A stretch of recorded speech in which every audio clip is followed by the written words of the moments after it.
I'm from the city is still. I'm from the city is still.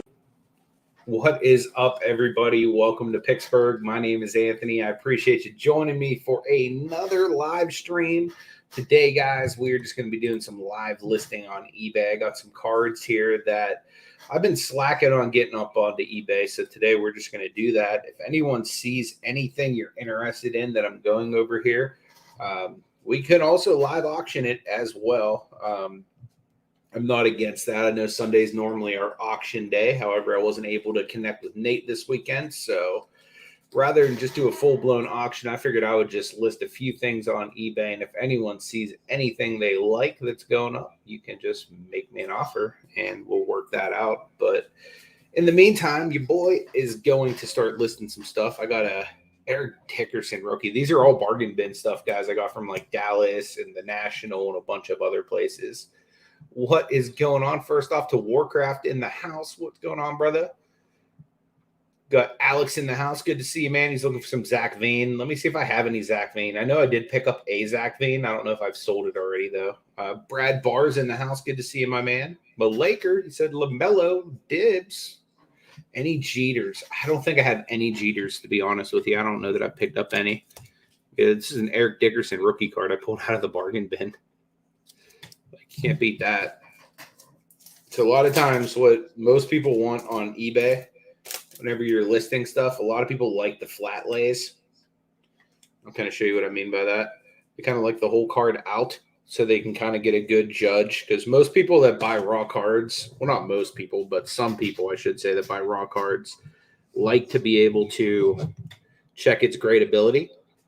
So typically what I'm going to do here is I'm going to take I don't know if you guys can see my handy dandy iPad right here, but essentially what I'm going to do is I'm going to list off of the iPad. So I'm going to flat lay it like that. I'm going to take a picture of the front and the back just so any potential people interested in picking up an Eric Dickerson rookie card can check the condition of it or whatnot. Any Brian Reynolds? I don't believe so, man. I haven't been picking up a whole lot of baseball. I know I got some like Randy Arenas in this stack and a couple other guys, maybe a Christian Pache or two. I do have some other baseball. I just haven't sorted yet either. I don't know if any of the guys are good yet, though, because I'm just not a real big baseball guy. Grunt Dad, what is going on, man? Good to see you. Yeah, definitely doing all right, my man. Just figured rather than a full-blown auction, I'll just list a few things on eBay, and anybody's interested in something, obviously, we could throw it up at auction for you guys because your boy don't ever charge eBay for his homies. So we're looking for an Eric Dickerson. This is a Topps. What year is this? 1984 Topps. Good year. Your boy was born in 1984. So we got 1984 Topps. Dickerson. Got those classic Coke bottle glasses.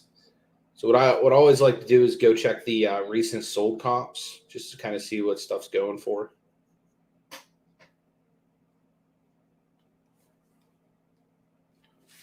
There's what we're looking at comp-wise. So these are the most recents. That 48.95, no idea what was taken, but you see that there's an 8.95. There's two of them there for $8.50 that went at auction. There's one that went for $6.28, $18 best offer accepted. Looks like someone just sold one for $25. That's a lot better centered than mine, though. So I clearly can't ask $25 for mine. Mine's like way OC.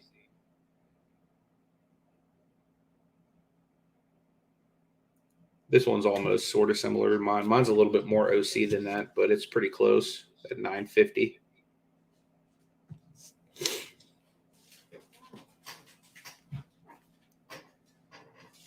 That's the thing with selling a lot of cards. If you do them at auction, it's hard to sometimes get your value back. What's up, DJ? Good to see you, brother. 84 in the house. You too? Nice. 84 represent. I appreciate you being here, DJS. Really appreciate it. Got Jason Edwards in the house. What's going on, my guy? Good to see you, brother. Just listing a 1984 Eric Dickerson rookie on eBay currently.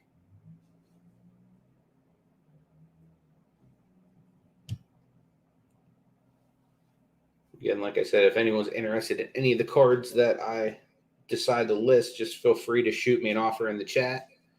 Just so you guys know, Landshark Picker is not here. It's a figment of your imagination.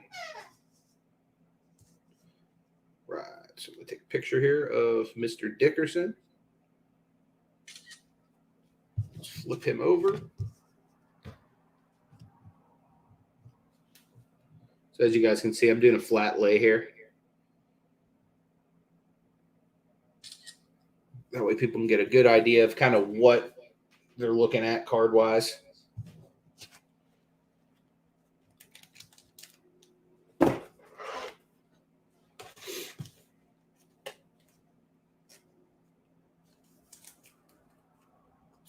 Tom Bullard in the house. Good to see you, man. Dude, you do consignment. I have 20,000 cards I need to sell. You know what? I actually do consignments, yes. However, I'm considering, just because TGT has been keeping me so busy, considering turning my consignments over to someone else to handle. Not entirely sure how I'm going to go about doing that yet, but considering tossing that over to somebody else to handle moving forward, just because I've been so busy lately. So then I'll do like one decent picture of the card in a stand too. A lot of people like that flat lay.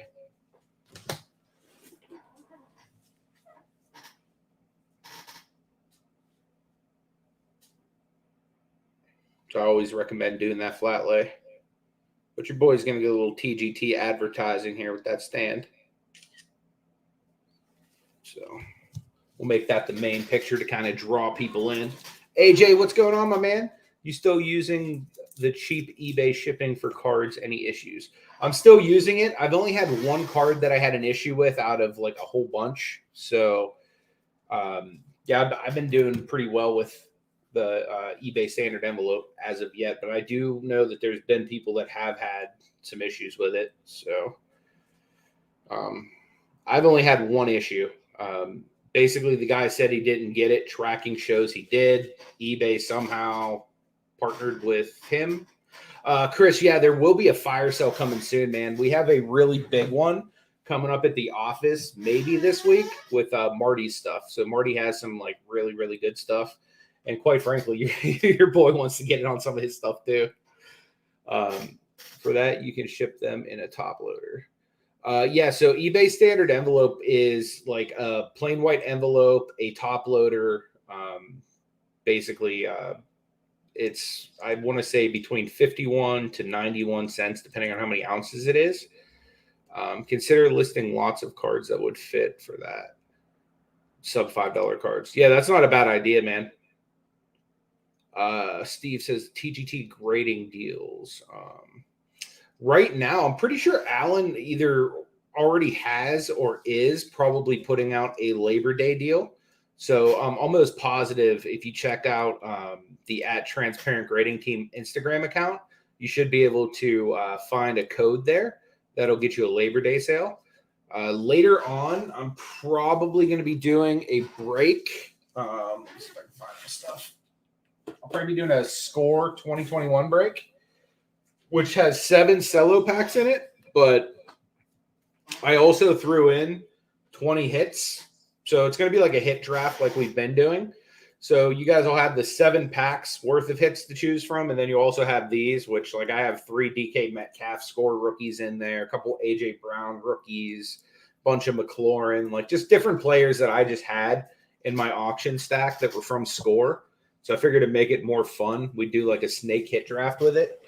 And everybody would get 2 graded hits. So that's going to be $30 a person if anyone's interested in that later on this evening. Probably myself and Hot Hands Hoshik doing that one. And there might be another break that Alan bought wax for today. I just don't know what kind of wax he bought. So there very well could be another break up his sleeve. But as of right now, it's just those ones that we have planned. But yeah, there definitely will be a fire sale. You guys might see a lot more of the fire sales because with TGT, kind of being more and more busy, I'll probably be doing a lot more traveling. So I probably won't be like home every weekend to do like the regular auctions like we normally do. Like I still will like probably at least 2 weeks out of the month, but there'll probably be at least 2 weeks I'm on the road. Let's see. AJ, what is up, my man? Good to see you. You've been doing some traveling. Absolutely, man. Been trying to get out the good word of TGT. Elliot, what's going on, my man? Good to see you. Just saw you on with Ziggy the other night. It was a really good show you guys did. Do you know how long of a line there is for our Dallas break cards? I don't. Is it? I would imagine it'd probably be pretty long line. But yeah, I mean, I don't know. I haven't ever broke cards with Dallas. That's pretty awesome. So what do you guys think I should list this thing for? It's like sold all over the place. The average price is $950, and that's the average sold for one in similar condition to mine, because I know I'm not going to list mine for like the high end, because mine is super off-centered. You know what I mean? So I'm going to probably just match the one that looks like mine. Just go with like a $950, somewhere in that range. Best offer.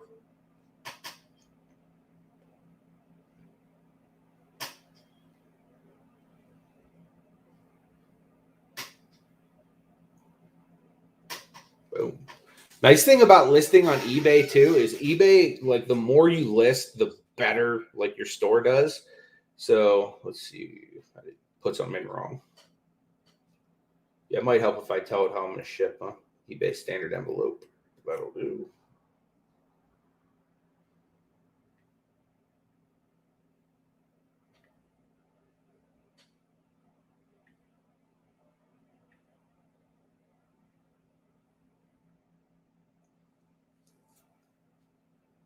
Right, so we're going to do that standard envelope. We should be good to go now. Got Joe in the house, Philly Picker. Good to see you, my man. What's going on, brother? Joe does a lot of these listing lives on his channel. So if you guys are into that kind of thing, make sure you check him out. Warcraft says, was shocked at that Pure Graded X video where the guy popped the slab open with his hands. Yeah, absolutely. That was nuts, man. That was real nuts. I've done a lot of crossovers because, like, I do look at, like, some of the, the cheaper grading companies as, like, arbitrage. Like, say you see a GMA10 just, like, sitting out there for, like, next to nothing. Sometimes I will pick those up on eBay just to, like, cross over to, like, an SGC or PSA or whatever, you know what I mean? But so that being said, like, I'm used to cracking slabs, but, like, I've never in my life seen one hand cracked before. We actually put out a TikTok video after that came out. We actually put out one. We might have been at the the Dallas show when we put it out. It was me, Alan, and Drew. We were trying to pop open a Jonathan Taylor that we had a label misspelling on it. I think Alan put like an H in his name or something like that. So we were trying to see if we could hand pop it, and luckily, like, it didn't hand pop. So I think we're good on that, but. Honestly, I just think it has to do with weld time. I think if they adjust their weld time, they'll be okay.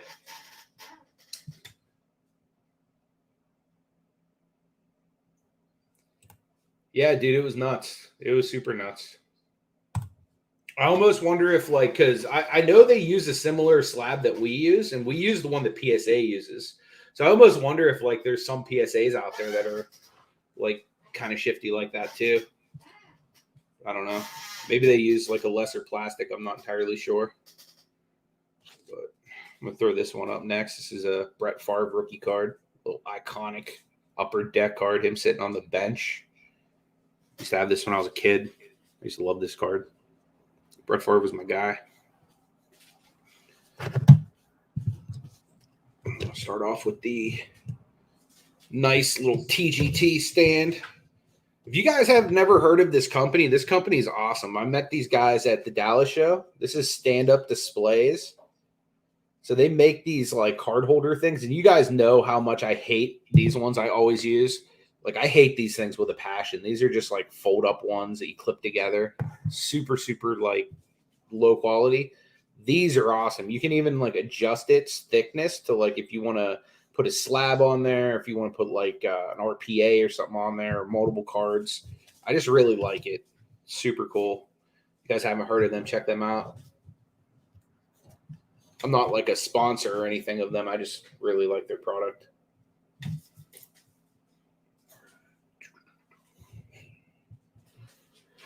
Just trying to give you guys a good angle, but I need a better angle to take this picture.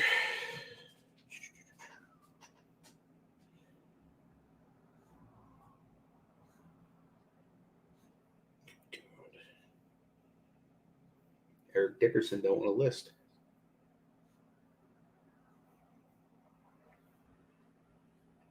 Oh, you're welcome, Elliot.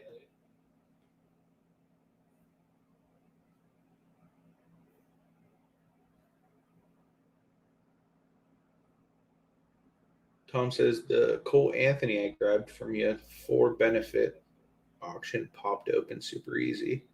Was that the pure graded X one? Because I'm pretty sure like they'd probably reslab that for you if you want to have it reslabbed. That's completely up to you. Yeah, I would imagine they would.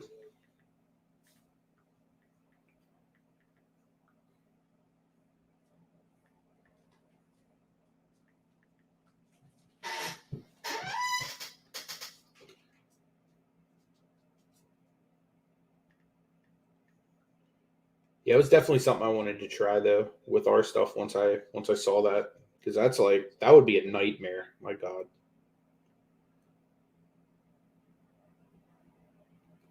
Looking for Vladdy, not numbered. Let me look through my stuff. I may have a Vladdy. I don't know. Dang, I can't believe how cheap this card's going for right now. It's insane. It's just like a $4 to $6 card right now, it looks like. It's wild. Brett Favre, man. You think that dude's stuff would be a little bit hotter if he's one of the best ever? You a shoe guy also? I do like shoes. I have a nice little rack of shoes.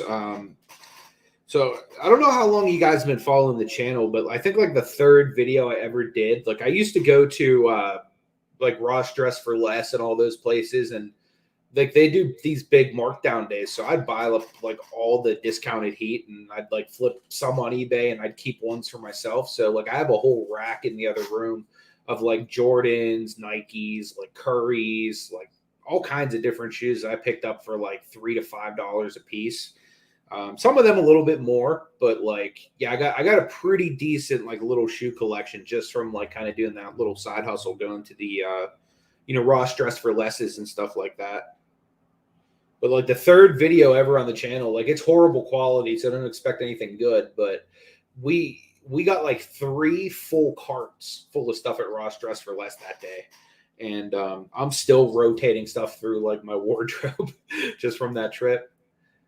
Chris says, I just ended up selling my Vladdy, decided to cash in on PSA 10 Topps Chrome, bought it at 60, sold for 400 on Marketplace. That's awesome, dude. That's really awesome. If you guys haven't checked out Thrift Beast, make sure you do that. Dude has an awesome channel.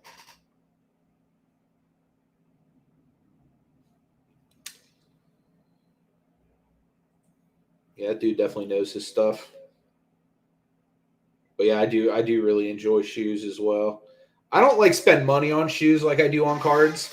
Like straight up, like once a month, I treat myself to a nice card. Maybe sometimes, like if I'm having a real good month, I might treat myself to 2 cards. But normally, like I'll limit myself on picking up cards to like maybe like once a month. But with shoes, like I really don't go out and spend money on them like I will with cards. Like if you show me a nice Verjao, I'm probably going to pick it up, even if I already have it.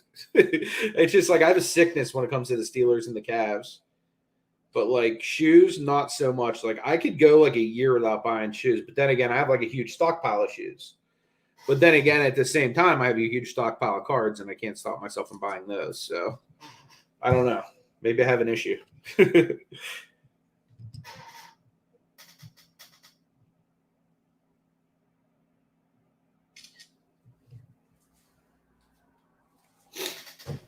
Yeah, I don't know what it is though. Whenever I'm in a dollar box and I see a Brett Favre rookie card just laying there, it's like I feel obligated to like rescue it. It's like, dude, you can't. You're too good of a player to stay in someone's $1 box. You need to come home with me, and I'll find somebody who cares about you. Like that's how I feel about some of these cards. All right, let me get this listed down. You got to make me a pile of stuff that I have to put in my eBay box too. Like I said, if anyone's interested in any of the stuff I put up, just let me know. We'll get you a deal much better than eBay.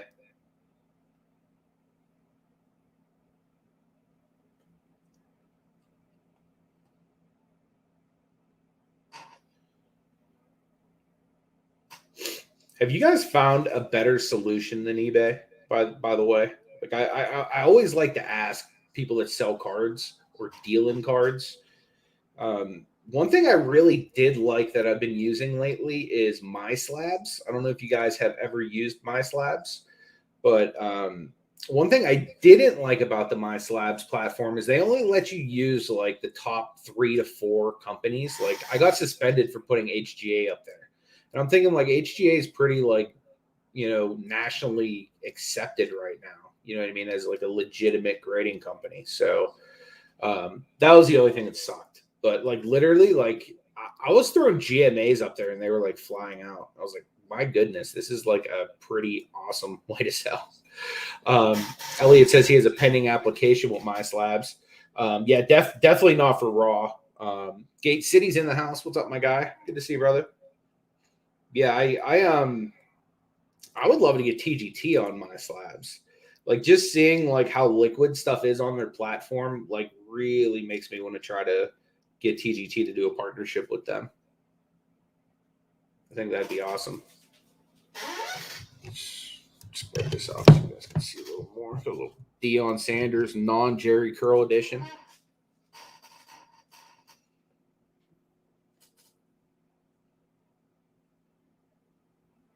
I'm just going to roll with that standard envelope for everything, I think.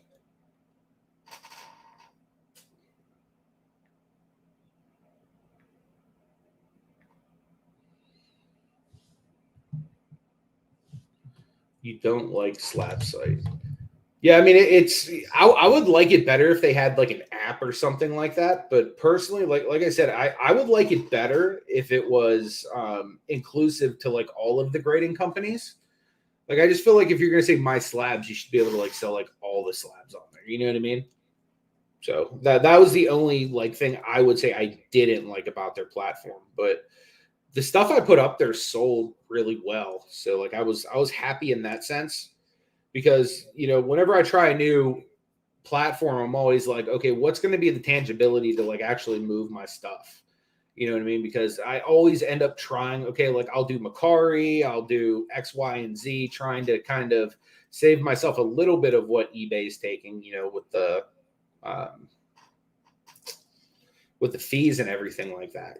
My Slabs only does a 1% fee, but then you also have the PayPal fees on top of that. So, once you marry those two, it's still less than eBay, which is nice.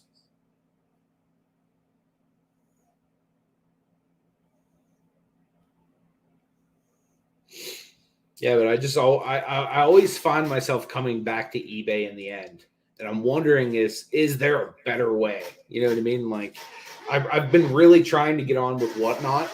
I do have a meeting tomorrow evening actually with platform that's kind of like a Whatnot.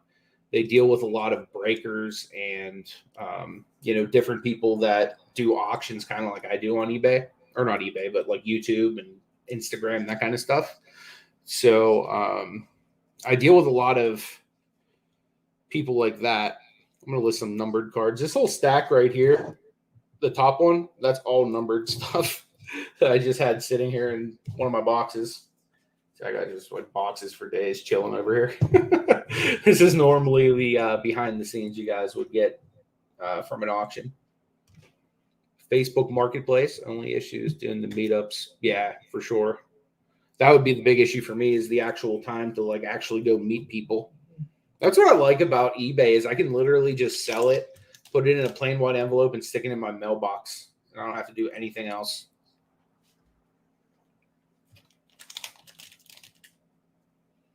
Competition spurs innovation. Absolutely. I'm all for new selling platforms. I agree, Elliot. Completely. Absolutely agree.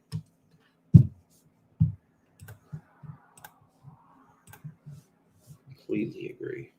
So I'm going to throw up this David Robinson now. This is a Hoops, numbered out of 199, Legends of the Game this year.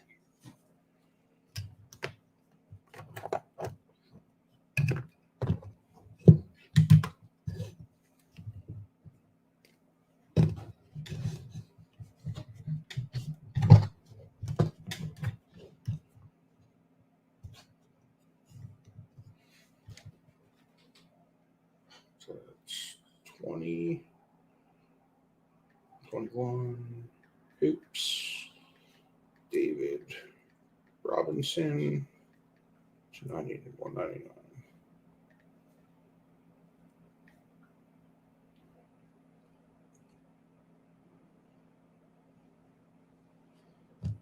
Number 72.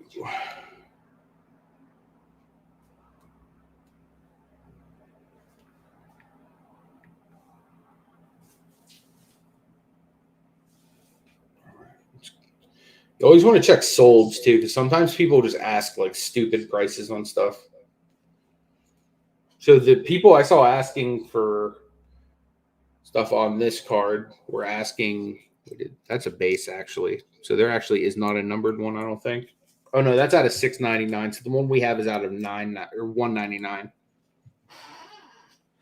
So there's not one sold like we have. So then I'm gonna have to go back and find what people are actually asking for these and probably just come a little bit lower than them.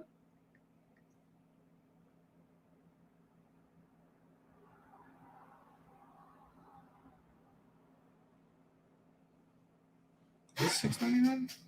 No, I got $1.99 here. All the ones I'm finding are $6.99 and they're all listed for like $10 a piece. So ComC right there. There's this one right here for $10. Up here, there's one for $10. I literally paid $1 for mine at Kells. Any of you are from Pittsburgh, you'll know where that is. But yeah, I paid $1 for that. And there's one that has like 400 more or 500 more, however many more listed for like $10. Hey, thanks, Alan. Good to see you, brother. Appreciate you being here. Yeah, we're just doing a little eBay listing. So I'm going to probably just create a listing based off of the one that's at $6.99. And then I'll just edit it to say $1.99. And then honestly, I'll probably just come in at like $12 or something like just like right above what they're asking for the $6.99. Because I paid $1 for it, so I don't really care. I'm okay with people getting a good deal. What's your approach on finding an appropriate comp in HGA 9.5 when the PSA pop is super low and PSA 10 sales for 3 months? Personally, what I do for HGA 9.5 is I look at, since that's like their gem mint, I look at Beckett because that's their gem mint as well. And it's about as common to get a 10 from HGA as it is from Beckett. So I normally will look at like Beckett 9.5 comps. And if there's nothing in a Beckett 9.5, I also try to cross-reference what SGC and CSG is doing as well. PSA is so hard to get like true comps on because it's hard to really send them a basic card. You know what I mean? Like it's easy if you're like looking up like LeBron James rookie cards or like, you know, high end stuff right now. But like when it comes to like if you're trying to look up a comp in something like this or, you know, even like this, like no one's sending that stuff to PSA right now. Just costs too much. So I normally go Beckett or then I'll go to the other, you know, SGC or CSG as well. Because I think CSG is the 9.5 is gem mint there as well, if I'm not mistaken.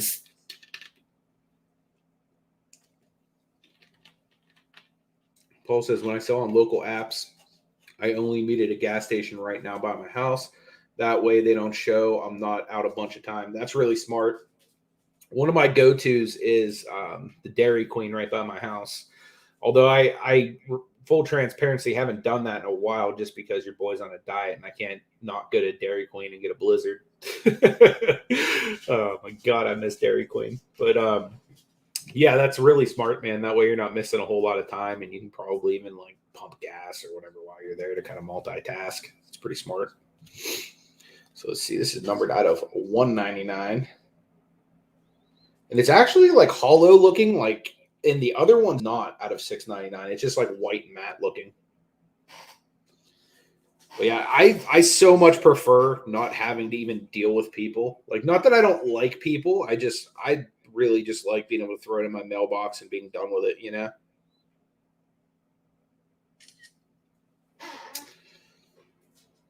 Again, I took that main picture, but then we're going to flat lay it just because, like, personally me, like, I'm not buying a raw card off eBay unless you're going to flat lay it for me and let me see the corners and everything real good. Nice. Make a sale, grab a Blizzard. Well played. Exactly, man. Exactly. Love me some Blizzards. I still do go there quite a bit, though, if I'm selling anything big. Like, I just sold a keyboard and like a little stand for it, and I met somebody there for it. And then I sold this giant elephant, like that was a light up elephant that I got from a storage unit. Those are the last two meetings I've done at Dairy Queen. What is my Blizzard of choice? Anything with peanut butter in it. So like peanut butter cup, Reese's Pieces, like anything chocolatey and peanut buttery. That's what I would always get. There's this one place by my house that I actually like even more than DQ. It's further away, though. It's up at the Pittsburgh Mills. It's called Sweet Frog. And you can go there and you get any kind of like frozen yogurt or ice cream. I don't know what it is. It looks like it tastes like ice cream. I think it might be yogurt. But they have like a buffet bar of like all the different toppings. And like anything chocolate or peanut butter, I just like overdose on in these things. And it's just like, oh my God.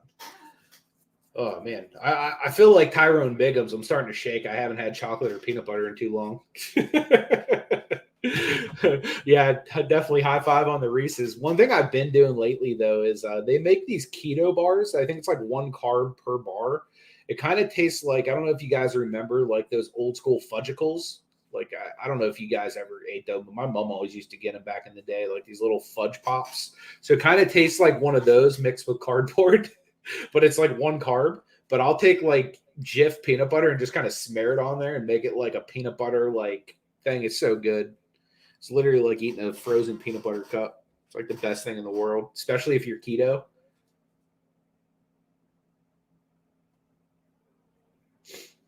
That's the hard part, man, with being like on a diet, is trying to give yourself what rewards you can get.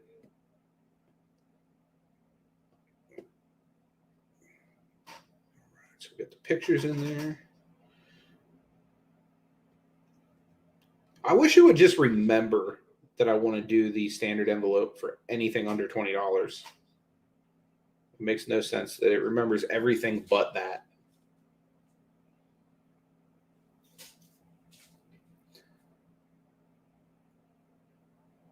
Oh, yeah, dude. Anything that's good and healthy, I will find a way to make it not good for me. That's my problem, man. Like, I have an issue with things that are not good for me. I just like them.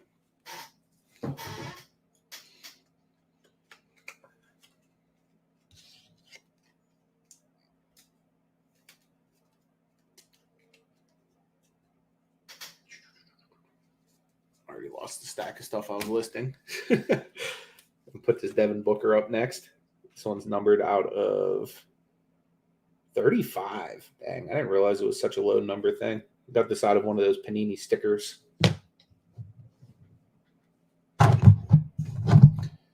Those things are actually like, you can actually get some pretty decent stuff out of there for them being like $1.99 if you get them at retail.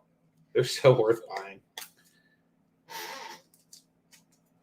Yeah, dude, I will definitely find a way to make that Reese is no longer healthy and good for you. Let's get the first picture first since I already have it out.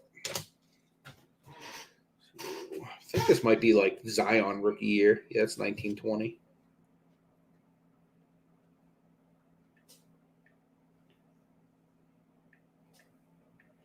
It's been so long though, like full transparency, that I've actually even pushed myself to like list cards on eBay. So I've just been putting them in the auction, you know what I mean? It's just like a lot easier.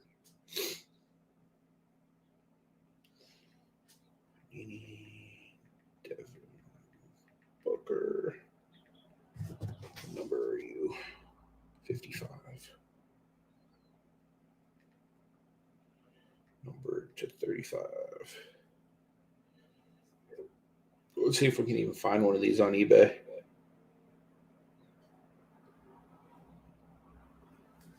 I like seeing nothing on the base so far. There goes some cards.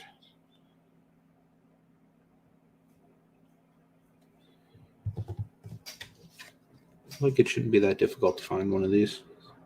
NBA sticker card.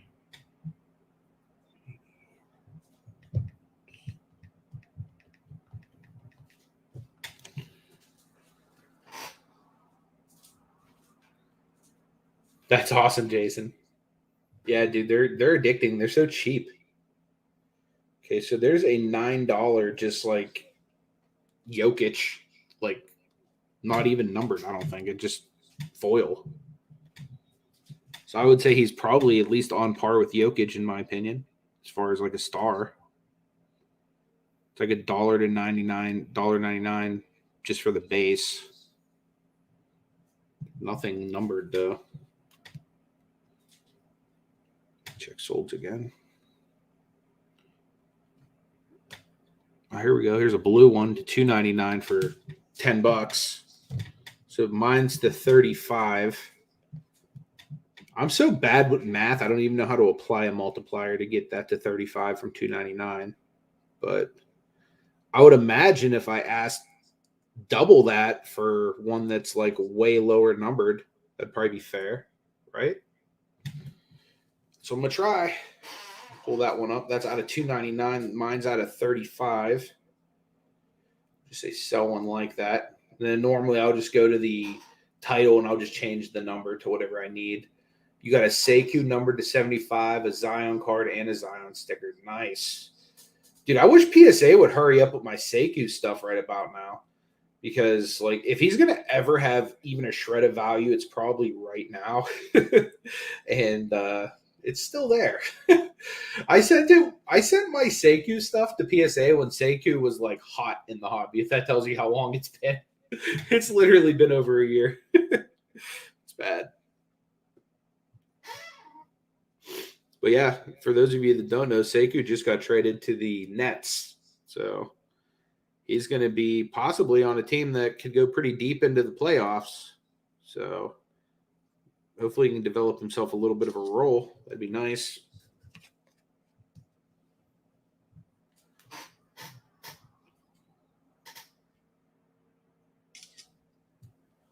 What's up, Glenn? Good to see you, brother. Dallas was awesome, man. Had a great time. We got slammed though, like work-wise, which is like kind of the reason we went. Like we were expecting that, but yeah, it's been like I feel like I've been jet lagged ever since I've been back. Besides the actual traveling, it's just been like a whole lot of work, but it's good work. You know what I mean? It's like the type of work I enjoy doing, so it's good. Yeah, we had a really good time. I'm looking forward to. Speaking of Dallas, there's Sharon right there. Reds Outpost Sharon. You guys haven't checked Sharon out, feel free to drop your link, Sharon. I was actually lucky enough to meet her in Dallas. She came by, I believe, on Friday when I was there. It was really cool to meet you in person.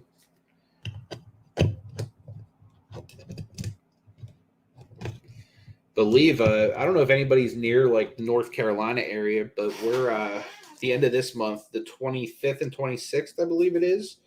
We're going to Jacksonville, North Carolina, and we'll be there for big show that they're doing down there. So I'm looking forward to that. And then we may be setting up here in Pittsburgh as well the weekend before that. I want to say the 17th and 18th, because there's a 3-day show to Monroeville Mall, the 17th, 18th, and 19th. But my homeboy Gate City Picker's coming in, so I'm setting the 19th away for the Steelers. So we may be going there and setting up Friday and Saturday if anyone wants to come out and hang out with us and help us out at the booth. That'd be awesome.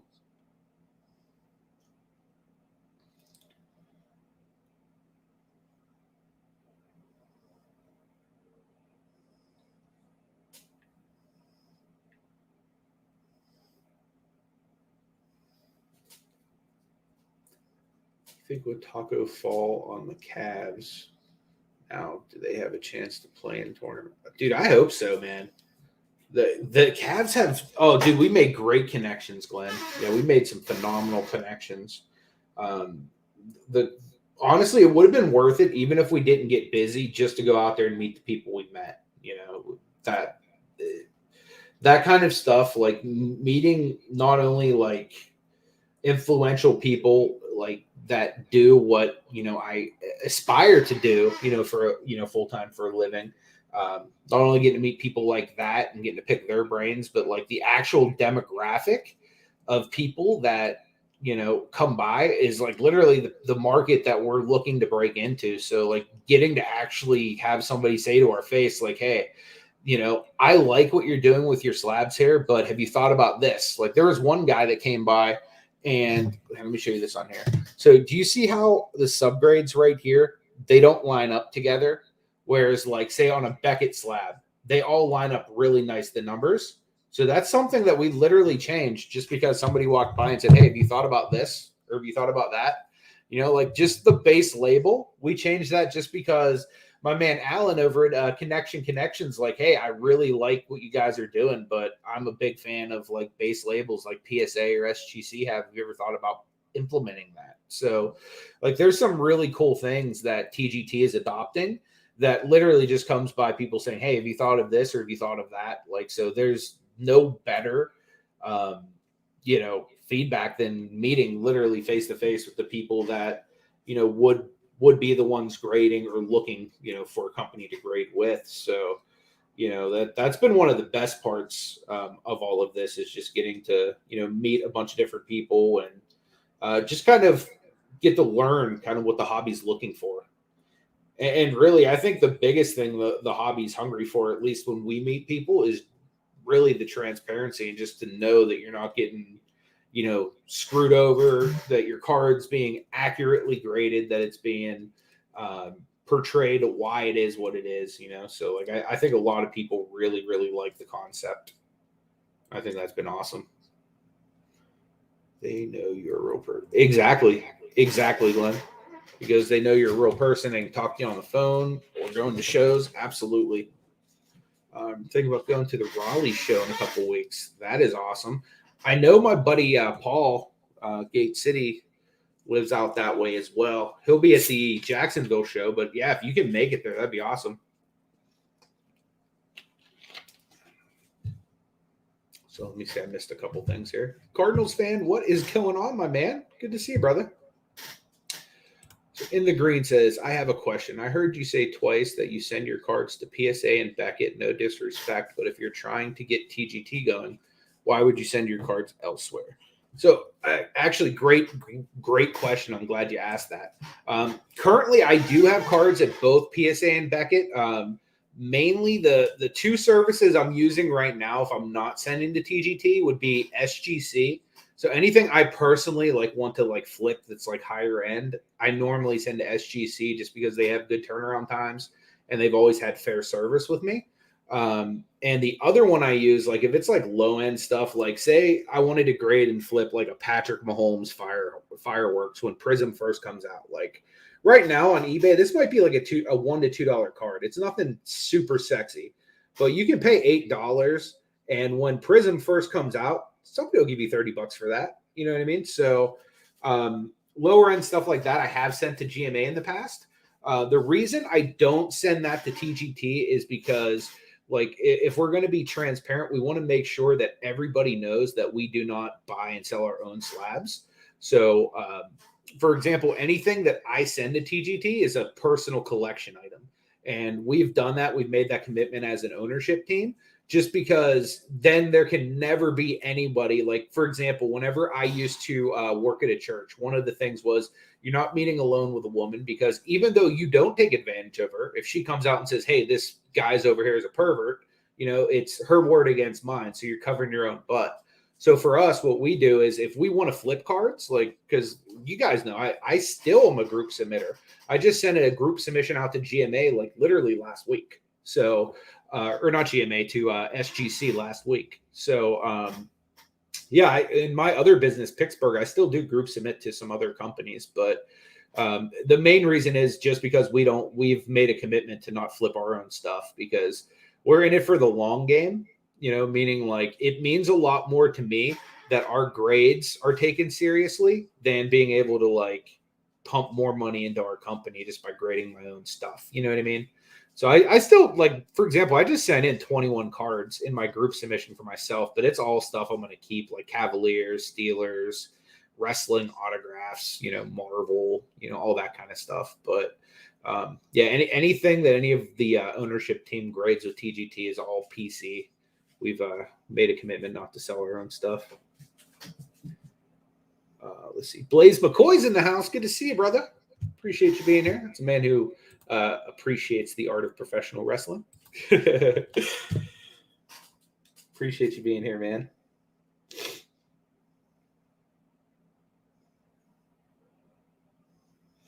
Yeah, I don't know if you guys saw it. I just shared it on IG today. Let me bring this up real quick. You guys are going to love this. Well, I mean, I don't know. You might not, but I do. So I'm going to show it off because I'm allowed. Check this thing out. Hot Hands just made this for me today. This is one of the cards that I sent in for myself. Share screen. I don't know if I can make that any bigger, but so Hot Hands made this Becky Lynch for me.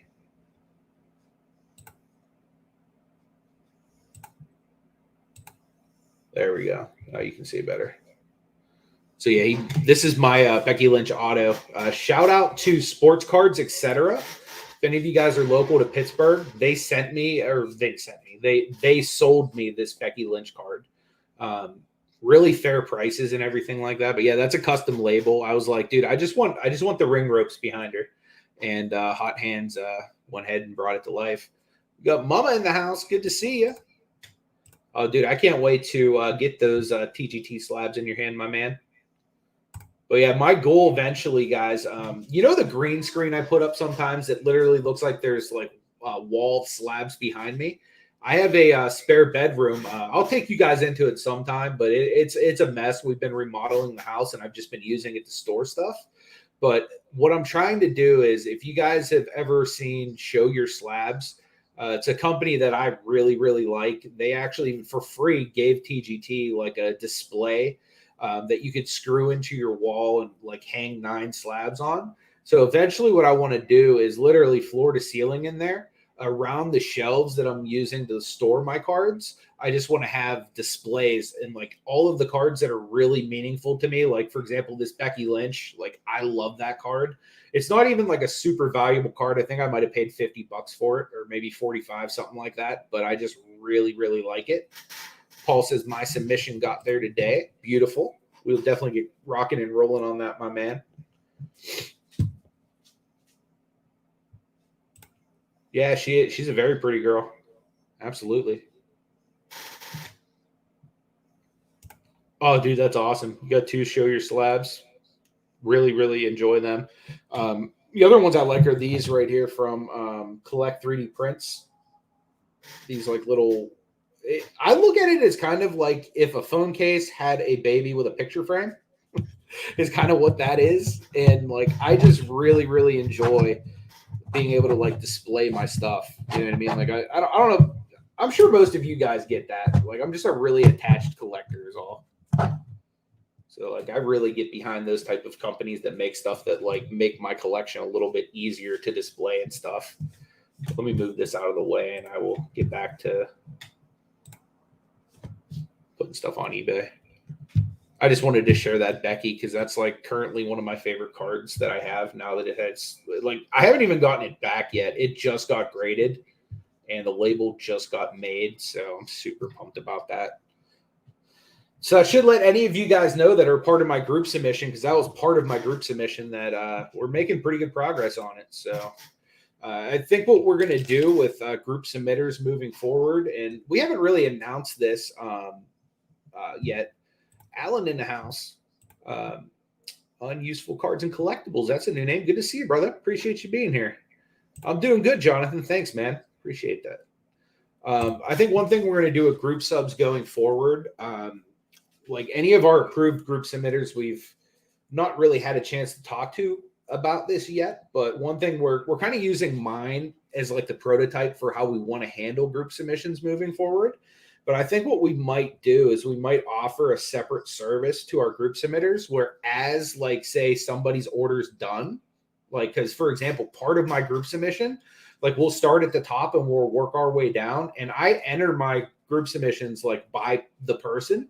So as we're grading, like say, you know, Mel's is done, boom, we can ship hers right out. So that way we're not waiting for the full, you know, several hundred card submission to be done. So that's something that I really think that would be really nice to offer group submitters. Because myself, like I said, as a group submitter, like one of the hardest things for me is documenting whose card belongs to whom, especially with some of the companies that take months to get it back to you.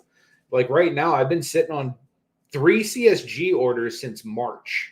You know what I mean? So to keep track of the different people who sent in those orders since March and to know what cards, the condition of those cards, because, you know, maybe, you know, somebody sent multiple of these Deion Sanders, you know, not saying that that card was multiples, but say like a LaMelo Ball hoops base that like everybody and their mom was ripping back in March. You know what I mean? So I have to somehow figure out whose cards are whom when they come back. So I keep like really diligent notes and spreadsheets. But what we're trying to do from TGT is to just make it so the group submitter just sends their stuff in and they don't have to worry about it anymore. You know what I mean? So that's something that we're kind of trying to get squared away on our end, so that all of our group submitters can just send in the big bulk stuff and we'll take care of direct shipping to each person for them if they choose. But I guess that's kind of a guinea pig of having, you know, group submitter on the team. Right. Yeah, I talk too much to list fast. Let's do these ones next. I got these from the National. Paid $1 a piece. Just Colin Sextons for days. I grabbed one for my PC and I was like, you know, I don't really need 7 Colin Sexton status rookies. So one thing I don't like though is the guy I bought these off of didn't use penny sleeves on anything. I don't like that, but I mean, for $1 a piece, I was buying them. So I'll throw them in a penny sleeve my dang self for $1 a piece. But I just don't like cards that don't get penny sleeved. Money Bound M in the house. What is going on, my guy? Good to see you, brother. It's a guy I got to meet at Dallas as well. Go check out my guy if you haven't already. Really, really big honor to meet you and your boy Floyd, man. So that's what I don't like, man. Look at this. So I got 6 of these. And I'm yanking, and it's just not coming out. Like, how is this a safe method? Like, this is what PSA, like, wants people to ship in. I can't even get the card out. How is this a safe method for shipping your cards? I just don't get it.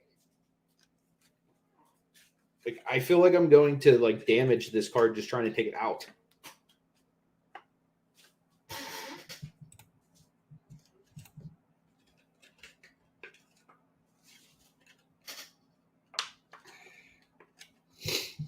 Let's see, what time is it? We got 5:50 right now. I'll probably stay on for at least another half hour to an hour. I mean, I don't know. It depends on how my back feels, to be honest. But what I think I'm going to do is I'm going to open it up. If anybody's interested in coming in just to talk cards or whatever, You know, I'm not doing much. I'm just sitting here listening to a few things on eBay. Come on and hang out. Oh, likewise, man. Absolutely. It's an honor to meet you as well.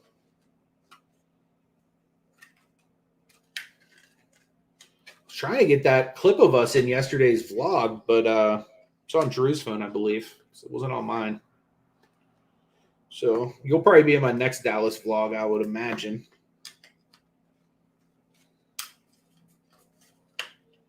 Just waiting on some more of the footage. Dude, I cannot get this Colin Sexton out. That might be the new PC Colin Sexton. I cannot get it out of its case. Will you be back in Dallas in October? We're not entirely sure yet. Right now, there's at least 3 shows that we are targeting for October. And we're trying not to travel every week either. Dang, dude, I can't get any of these Sextons out. Like, are these like super glued in here? Unbelievable. Like, I don't even feel comfortable selling something I can't remove from the case. Like, all right, I guess we're not listing the Sextons right now. I might have 7 Colin Sextons for the PC. I guess we'll see. Let's go back to some numbered stuff. Check this out. I got a Christian McCaffrey out the this actually might have been out of the $3 box.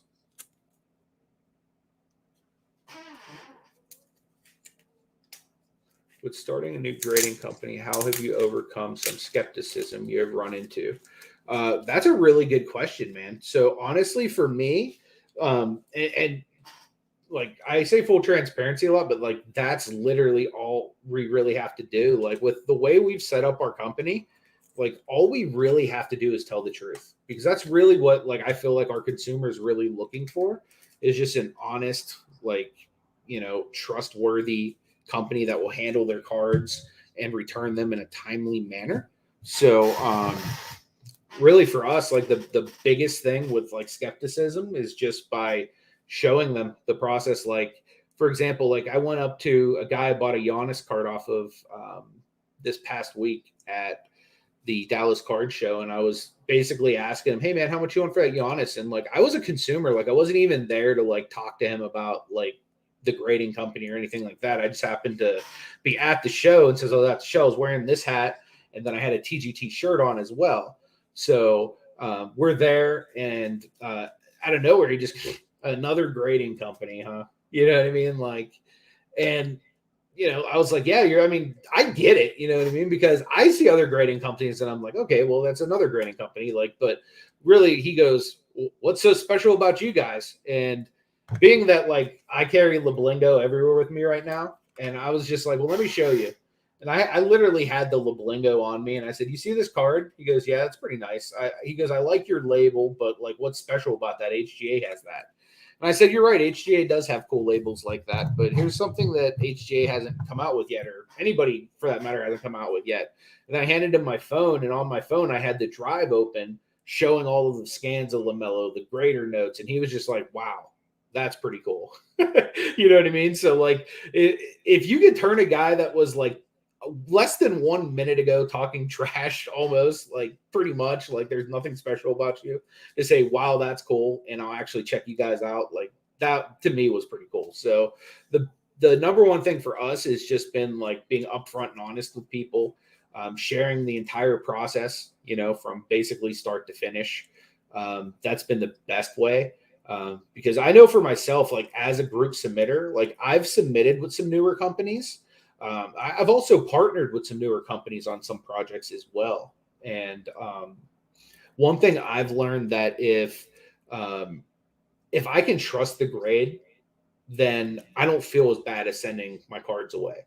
And one thing we wanted to do right off the bat is allow people to trust that their grades are accurate, because we wanted to actually be able to publicly display what your grade is. You know what I mean? So that's the nice thing, is every one of our grades, whether it's my card, your card, Joe Blow's card, it's going to be publicly accessible, you know, for, you know, I would say in perpetuity, like for forever. It's like on the internet. So that's the beautiful thing, is we leave a trail of breadcrumbs with everything we do. We show our work on every single thing we put out there into the market. So we wanted to kind of start like, because I know that new companies don't have credibility. So we wanted to kind of have the credibility baked in kind of before we even started, because if you look at some of the other companies like HGA, like they innovated with the color changing labels and the color matches and all that stuff. You know what I mean? They brought something new to the table that wasn't there before. CSG, they are the sister company of the biggest comic book grader that there is. So they have legitimacy, not to mention the fact that they hired Beckett's staff to come in there and run their sports card division. So like there's credibility built in there. And those are two companies that established credibility early. And you're seeing kind of how the markets adopted them in lieu of PSA and Beckett and whoever else, not currently grading at like a, reasonable price. So I think that new companies definitely need something that makes them different, makes it, not so, why wouldn't I just send this to PSA whenever they lower their prices again? You know what I mean? Like we felt, I should say, not me, we felt that we wanted to have something of value that no one else offered. So that's probably been the biggest thing for us, is just by being honest and just showing people what we're doing. Can you show us how you prefer items to be sent in for grading? Not like those Colin Sextons, but honestly, it really doesn't matter to me. What I normally do with my group submissions is I'll take like a top loader like this, obviously not that like this. I'll get a brand new top loader, i.e. any number of random packages full of top loaders I have chilling here. So I'll take a brand new top loader and a brand new penny sleeve, and then I'll just put them together like this. And then what I'll do is I'll get team bags, something like this, or I'll get I like the graded card bags because they're thicker. You can fit more in them. So then I will take, like, say I'm sending in 10 cards. I'll take my 10 and I'll team bag them together. I'll put a little piece of painter's tape on it just so the card can't slide out. But I'll team bag them together so that way they can't slide out anyway. So, and I also do that just to kind of protect them from dust. That doesn't necessarily mean that that's the way that you should do it or whatever. That's just the way that I do it. And I find my cards are always safe and I never have an issue with them that way. For example, this is an order I have ready to go out for a group submission right now. So it's not fully packed yet, but like I said, I'll get the new top loaders, penny sleeves, put them in a box, pack them in like that. Pretty much, that's just a bunch of team bags and stuff like that I have in there that are bigger that I can fit more cards into. So that's normally how I do it. But like I said, we're not picky in regards to how you get the cards here, as long as they're safe. That's the biggest thing that we're concerned with. We would never like turn them away because you used like the wrong shipping materials or the wrong cases or whatever. Are you concerned about someone reaching out to you or trying to do something to you if you give a grade they don't agree with? Not really. Like, I mean, the only thing that, I'm never concerned with like somebody trying to do something to me, because honestly, I've had enough crazy in my life, so I'm used to it to an extent. But as far as like somebody being upset with a grade, we typically, as graders, one thing that myself and Alan have kind of told everybody that we've kind of shown the grading software is, if you're going to give somebody the benefit of the doubt on a card, give it to them during grading. So that way, when you come back, it's not like, oh, you're right, I probably could have let that corner go, but you know what I mean? So if I get to the point where something is such a minute thing and there's not multiple things that could deem that actually being a deduction, we'll be a little bit softer up front just for that exact, purpose. You know what I mean? So, our graders are told up front, you know what I mean? Like, for example, like one thing that's super, super prevalent in a lot of newer, like prismatic cards and like the selects are just the hair fibers that are on the side of the cards that literally, like, if you were to take a microfiber and just like go like this, you would knock them all off and they would not affect the grade. So like those are some things that we take into account when grading as well. You know what I mean? Like now if they're actually eating into your edge and you can actually see like the edge lifting up or there being some type of actual physical damage to the actual card's edge, then that would be a problem. But up front, we tend to make allowances for those type of things just to make sure that, you know, you do have a fair and accurate grade. Plus we do use AI. And the AI is able to account for a lot of like the human shortcomings. And the AI that we use is intelligent. So it's actually, as we grade cards, we become more accurate grading cards because it learns. You know what I mean? And then we pretty much let it know, like, hey, this is not an issue. Stop selecting this every time we get to it. You know what I mean? So the stuff we use is pretty state of the art. So that doesn't allow for very many human errors, if that makes sense. You know what I mean? The human is also like a big part of the reason the human's there is to make sure the computer's not overly dinging you and you're not getting, you know, 9s on something that should be a 10. How have TGT slabs been received on the selling platforms? As of right now, honestly, I'm not sure. I'm honestly not sure. We're so new to it. We may have sent out our first slabs less than a month ago, and those are like the pre-beta stuff. So a lot of the people that got in for beta are still like just now. We're just finishing up their orders and stuff like that. So for most of the people that, you know, have graded with us, we haven't had a whole lot of you know, feedback as to how their submissions have gone. But like I said, most of the people that have already received and maybe tested the market are all people that, you know, were in our pre-beta phase, since we're still reasonably new to the, you know, turning things around. But we have one good thing I'll tell you guys is we're currently ahead of turnaround time. So most of the people that have been receiving their orders back, it's been in about 2 to 3 weeks, which obviously our turnaround time remains 30 to 35 days. But I'm happy to report for those of you guys that have cards with us, we're ahead of pace on grading your stuff right now. So I'm really happy with that, especially with like the influx of stuff that we got from going to Dallas. So that's really nice. We got Frank in the house. Actually, you know what? Right above your question here, we have Pennsylvania reseller. Mel actually got the first batch of cards we sent out. Like the very first 15 cards in our database were from her.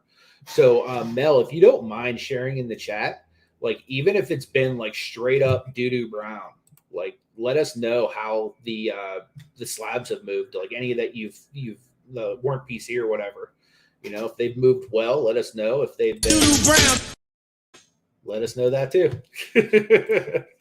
But yeah, I would love to know personally. Like that's the part that sucks with us as an ownership team agreeing not to like sell our own slabs is like, that's what I do. You know what I mean? Like I sell graded cards, like Pittsburgh, like the business, like LLC Pittsburgh, like that's literally what it does. It buys and sells sports cards. So like I feel like I'd be able to get us the comps, but you know what I mean? Being that we've made those commitments not to do that, I'm going to leave it up to you guys to help us out in that department and get us some comps.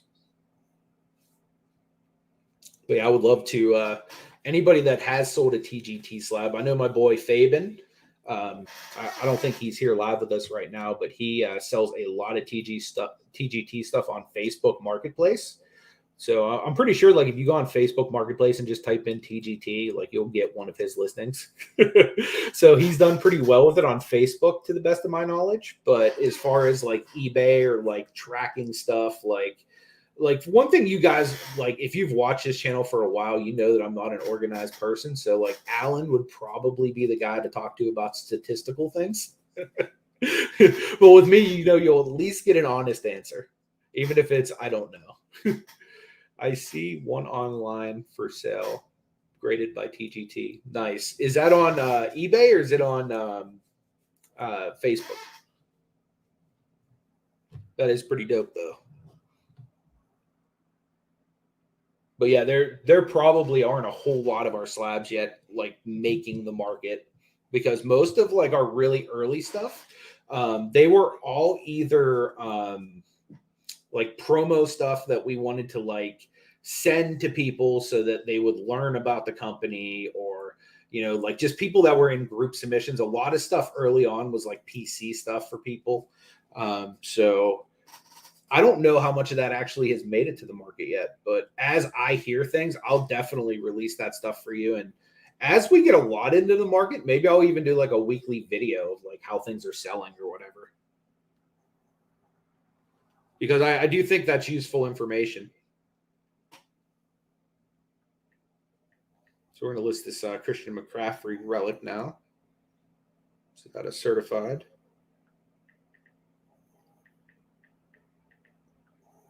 You know, one thing that like really made me feel good though. Okay, so Mel did answer. Let's see here.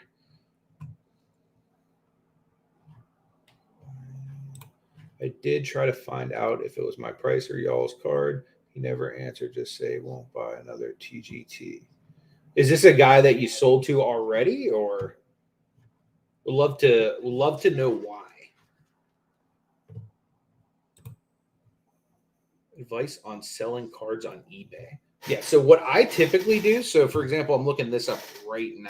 This is a superb relic McCaffrey. So essentially I just type in what the card is, which like you guys know, that's nothing like fantastical. And what I always do is I always go off of somebody else's listing, so I don't have to like make sure I don't screw up like the card number, the name, like all of that stuff. And then I'll just kind of like, for example, an $11 one here. This is the exact card I want to sell. It's numbered to $2.99. Mine's numbered to $2.99. So then typically I'll just go to the bottom here and just say sell one like it. And then, like, for example, if this would be numbered differently, like the last couple times mine had a lower number, I would just go in here and just change whatever I needed to in the listing. But eBay's a great marketplace. It really is. Alan says, I miss those TGT stands. Heck yeah, Mel be getting that elephant skin back soon. I believe that's going to ship on Tuesday. That is one of the ones that is brand new off the press. You're going to be selling your Tom Brady slabs as soon as you get them back for sure. Nice. That is awesome. So there's the eBay link. Let me look that up. Hold on one sec. Actually, I don't think I can because I'm not on. Let me go into, see if I can get there from YouTube real quick. Oh, it might have been nice if I put up a thumbnail for this stream, huh? Let's see here.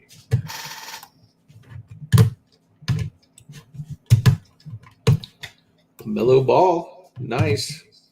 Oh, that's slick. That's real slick. Yeah, that is a beam label. Let me show you guys that. It's pretty slick.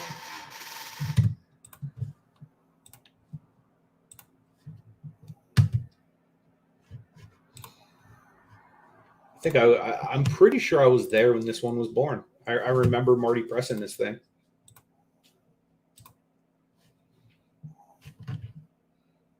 Look at that sexy thing.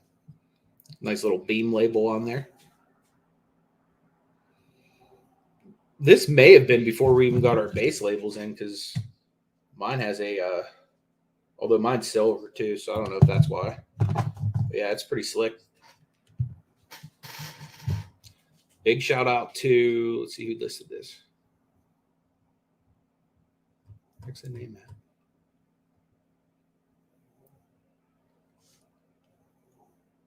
Should tell me the person's name, I think. Well, big shout out to whoever listed this. I appreciate you guys getting anybody that gets our stuff out in the world like that. So that is huge. That's awesome. Oh, here we go. That's Jonathan. Jonathan, thank you, my man. Appreciate you listing that. Good stuff.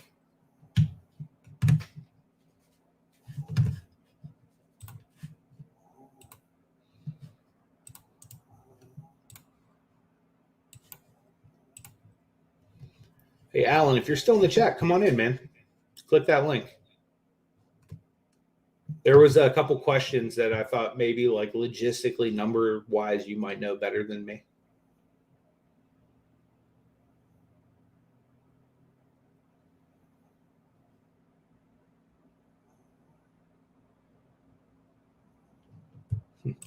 So he thinks he paid too much. It's probably just because he's never heard of TGT because we're a new team, or I mean, we're a new grading company. But what card was it, Mel? Because I would imagine he probably like this is what I've had to like with dealing with pure graded X slabs is a lot of people think they're HGA. You know what I mean? And because it has like a custom label, they might be thinking they're buying an HGA just because they don't read the label. But that's what I would imagine it probably was. Because I would imagine like if he actually knew what what TGT was, he probably would have a different perspective. But I would imagine he probably thought he was buying an HGA. That's kind of common that I've seen with a lot of the companies. Like I've had the same issue with Revolution, and I've had the same issue with Pure Graded. That people sometimes mistake them for being an HGA. But I would love to know the actual reason if he actually gets back to you. And that's the great thing is because even like say this guy thinks if he thinks our product sucks, like I kind of want to know why, so that way we can fix whatever sucks. You know what I mean? So like even like that type of stuff, like that's the type of stuff we need to hear. If somebody doesn't like what we do, why not? Like what would you be looking for in a grading experience or a grading company? Because like to be honest, nobody's gonna ever beat PSA until they decide what the industry is looking for and they provide that service accurately and consistently. You know what I mean? So until that happens, PSA is always going to be the king. But one thing I like is that I'm partnered with some guys that listen. You know what I mean? So if there like is like for example, like if you're like TGT sucks just because I don't like Pittsburgh, he's a moron. Then it's like, okay, well, that's not like a real reason we suck. And like your comments don't really hold weight. But if it's like, dude, like, I don't like your cards because they're not even right there at the bottom. Like that was literally something that someone told us. And it was like the light bulb went off above my head. And I was like, Alan, how hard would it be to us to just go in there and like make everything even? He was like, it would literally take 2 seconds. I was like, cool, let's do that.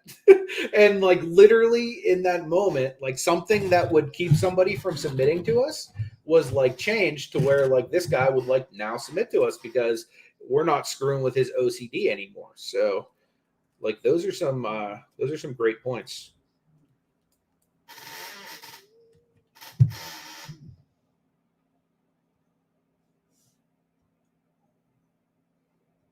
I appreciate that, Mel.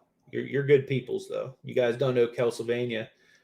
You definitely need to see that video that we did together at the last Pittsburgh show, where she literally pulled the elephant right in front of everybody.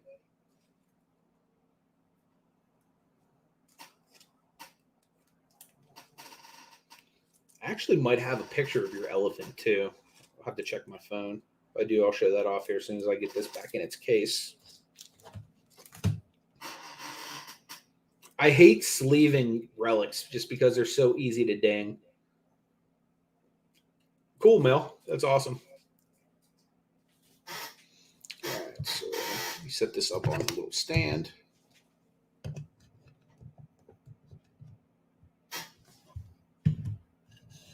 Hot Hands done pieced out on me.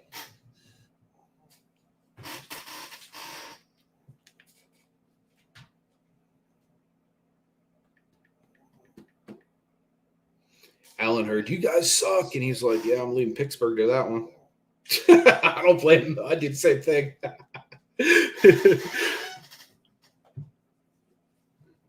Yep, absolutely, my man. We have received your order. It is safely tucked away and being worked on. All right. Yep. And that's the nice thing, guys. Like the way we have things structured is you should know like kind of where your cards are at all, like every stage of the way. And if you don't, then there's like a me or an Alan or somebody that you can yell at justifiably. Ideally, please yell at Alan, because why not? He's not here to defend himself.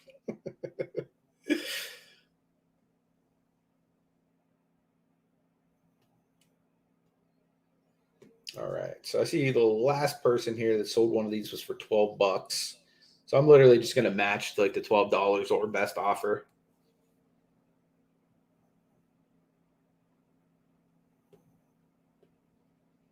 But yeah, that is good to know though. Like that might be something we have to like strategically put up there. Like, hey, we're not HGA. If you're trying to buy HGA, look for one that has those initials in there. So that may be something that needs to be addressed.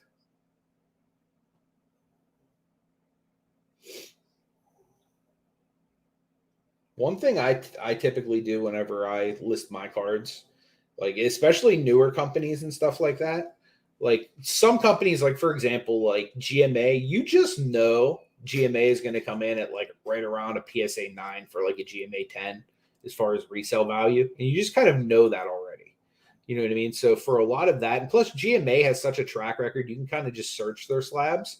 But for like newer companies, and I just use Pure Graded X because like I had been a part of helping that company in the past, and I've also sold some of their stuff in the past as well.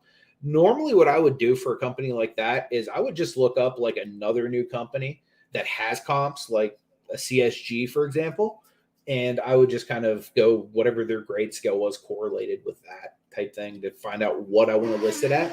Because one thing is with a lot of new companies, like if you genuinely want to make a return on your investment, the worst thing you can do is going with a brand new company that doesn't really have great comps yet and then putting the stuff at like auction, because then people are just going to be like, oh, okay, that's a decent card. I'm going to bid on that. And they don't really care about the label because they're just trying to get the card cheap. So what I typically do whenever I list those cards, and this is just like a little bit of advice for anybody that's in like this type of situation, you just list it for a comparable comp or best offer, and you can typically get it.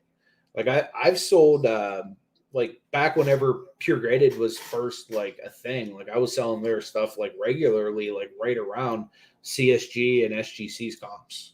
You know, not saying that like a lot of their stuff holds up to that, but if you are diligent in saying, hey, this card I have is worth X, Y, and Z, and you list it for X, Y, and Z, like my guy over at Retro Hoop Collectibles, Omar, just put out a video about SGC last week. And he goes, you know, like SGC doesn't have their PSA resale value, but they have every bit as good a service as PSA. So why don't they have the resale value? And honestly, it's just because people are willing to sell their product cheaper. You know what I mean? Like the people that are like really big into SGC, they're willing to accept that my SGC 10 is worth 40% of PSAs. Like, you know, like I feel like if most of us would just be like, look, our cards are worth what they're worth, list them for what we feel they're worth or best offer. Like personally, I've had success doing that with my stuff. But then again, I've literally sold just about every company's slabs except for our own. Those I just give away.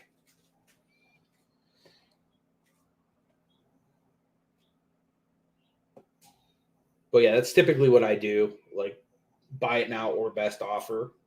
I'll list mine like at a fair value. Like I'm not out there like saying, oh, I should get PSA on, you know, GMA slabs. Like, so I know that's not realistic, you know what I mean? But if you will list your stuff at a fair market value, people will pay it. You know what I mean? Where else can you get standard subgrades, standard amazing color matching labels, all grading details, notes, amazing customer service? I appreciate that, Blaze. Thank you so much.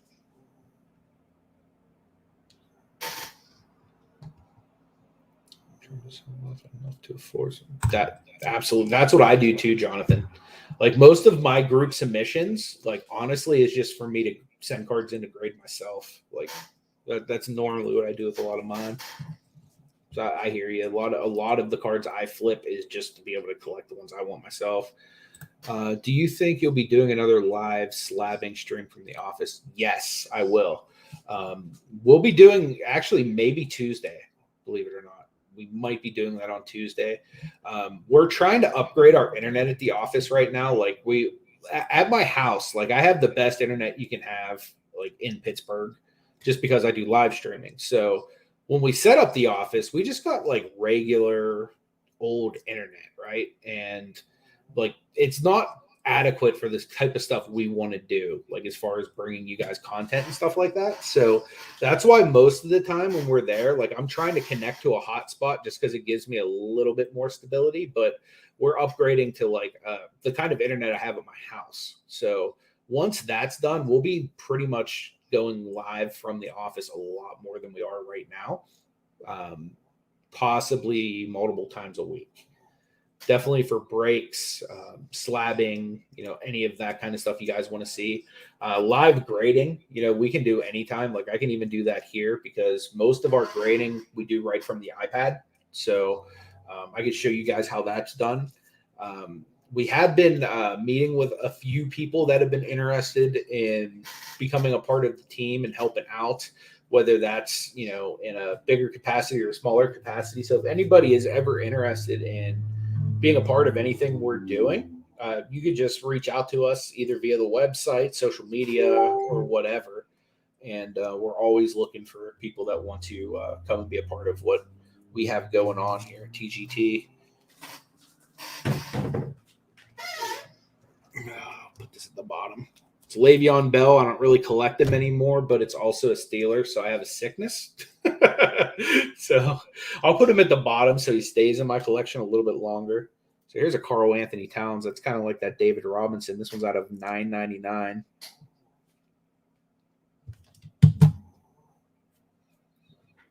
Let's see any other questions I missed.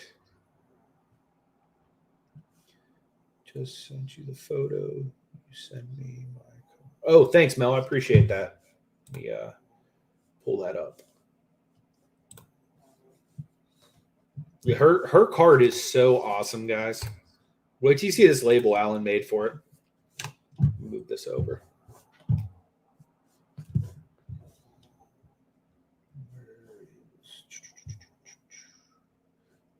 Try to pull this up so I don't actually show off like any of your information. Your boy be doing stupid things every now and again. Let's see, share screen. Yeah, so this is the elephant skin card that Alan made for Mel.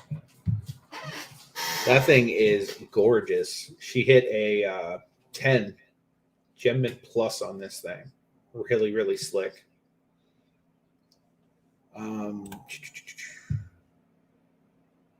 Alan says StreamYard. Here's a link, buddy. You got one in your Facebook too. Just because I needed a link for my phone, so I used your DMs to get it to myself. Yeah, but it's an elephant skin color match. It'll be on a hollow label. That thing is just so awesome.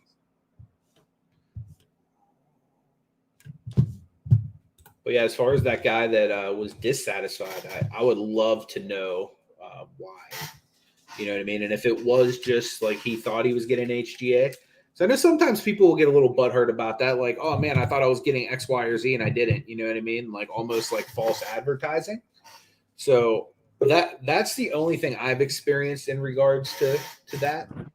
Look at this guy over here just driving around like he owns the place. What's going on, my guy? Always driving, man. Dude, you hear people are giving Mel some sass?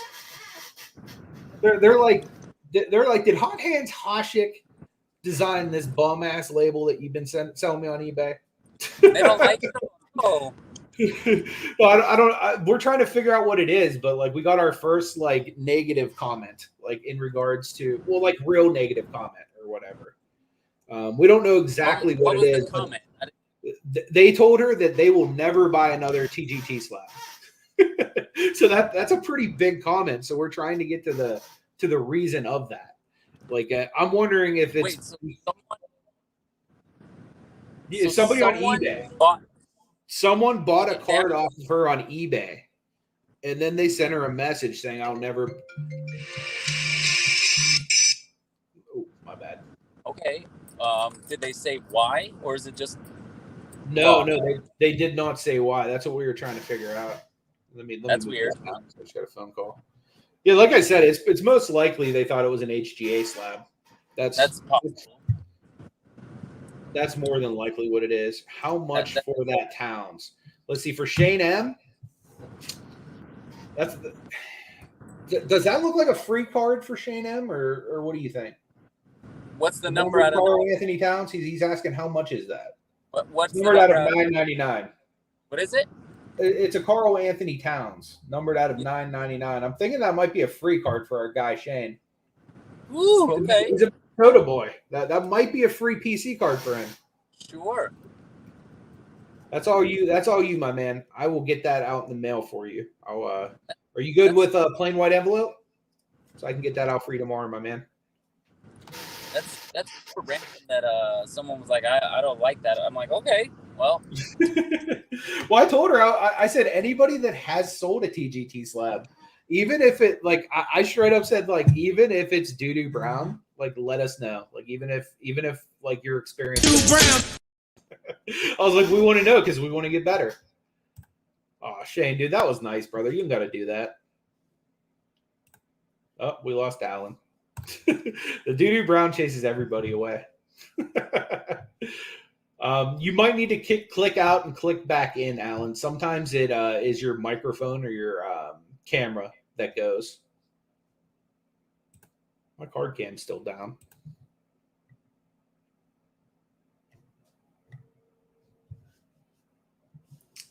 But I appreciate that, man. That was definitely not necessary, but I know you're a Minnesota guy, so I'd like you to have it. I paid $1 for it. It's nothing big to me, man. Got a Devontae Graham, numbered out 25. I need to somehow find a doo-doo brown card to get. Dude, that would be awesome, bro.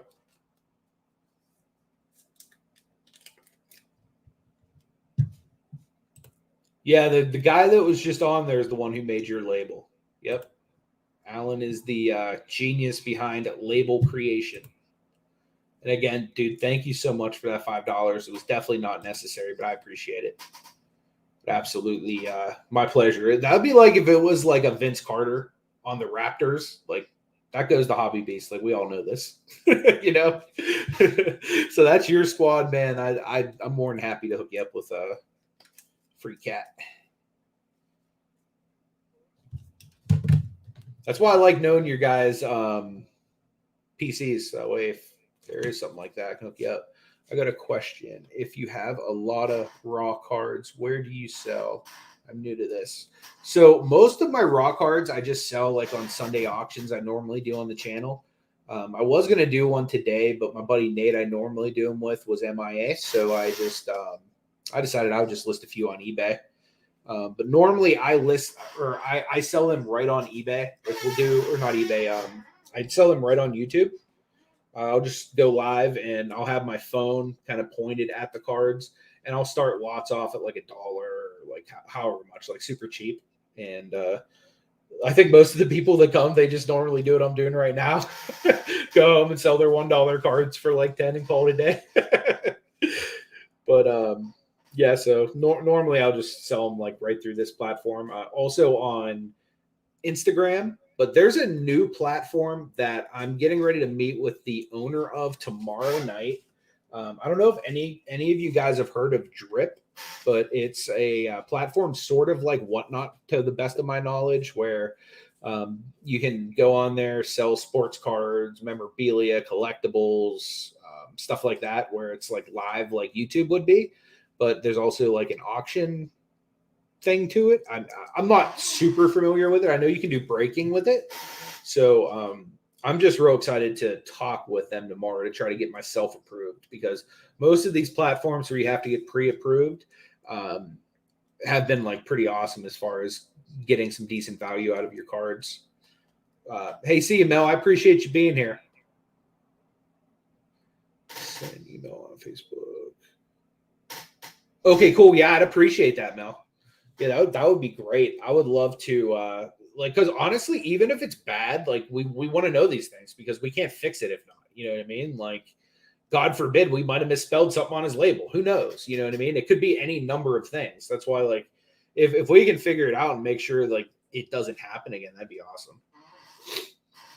But I appreciate you sharing that with us. So this is a 2021 Crown Royal basketball.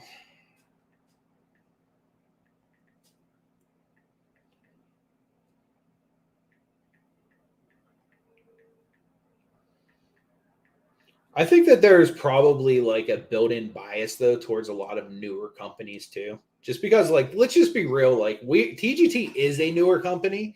Like, we're aware of the fact that out of, like, say the 12 new companies that are out, there might be like 2 that remain, maybe more, maybe less, who knows?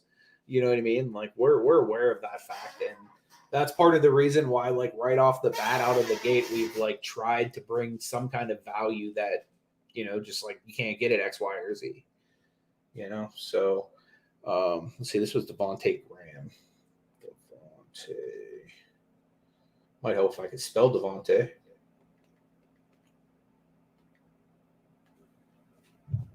Number 25.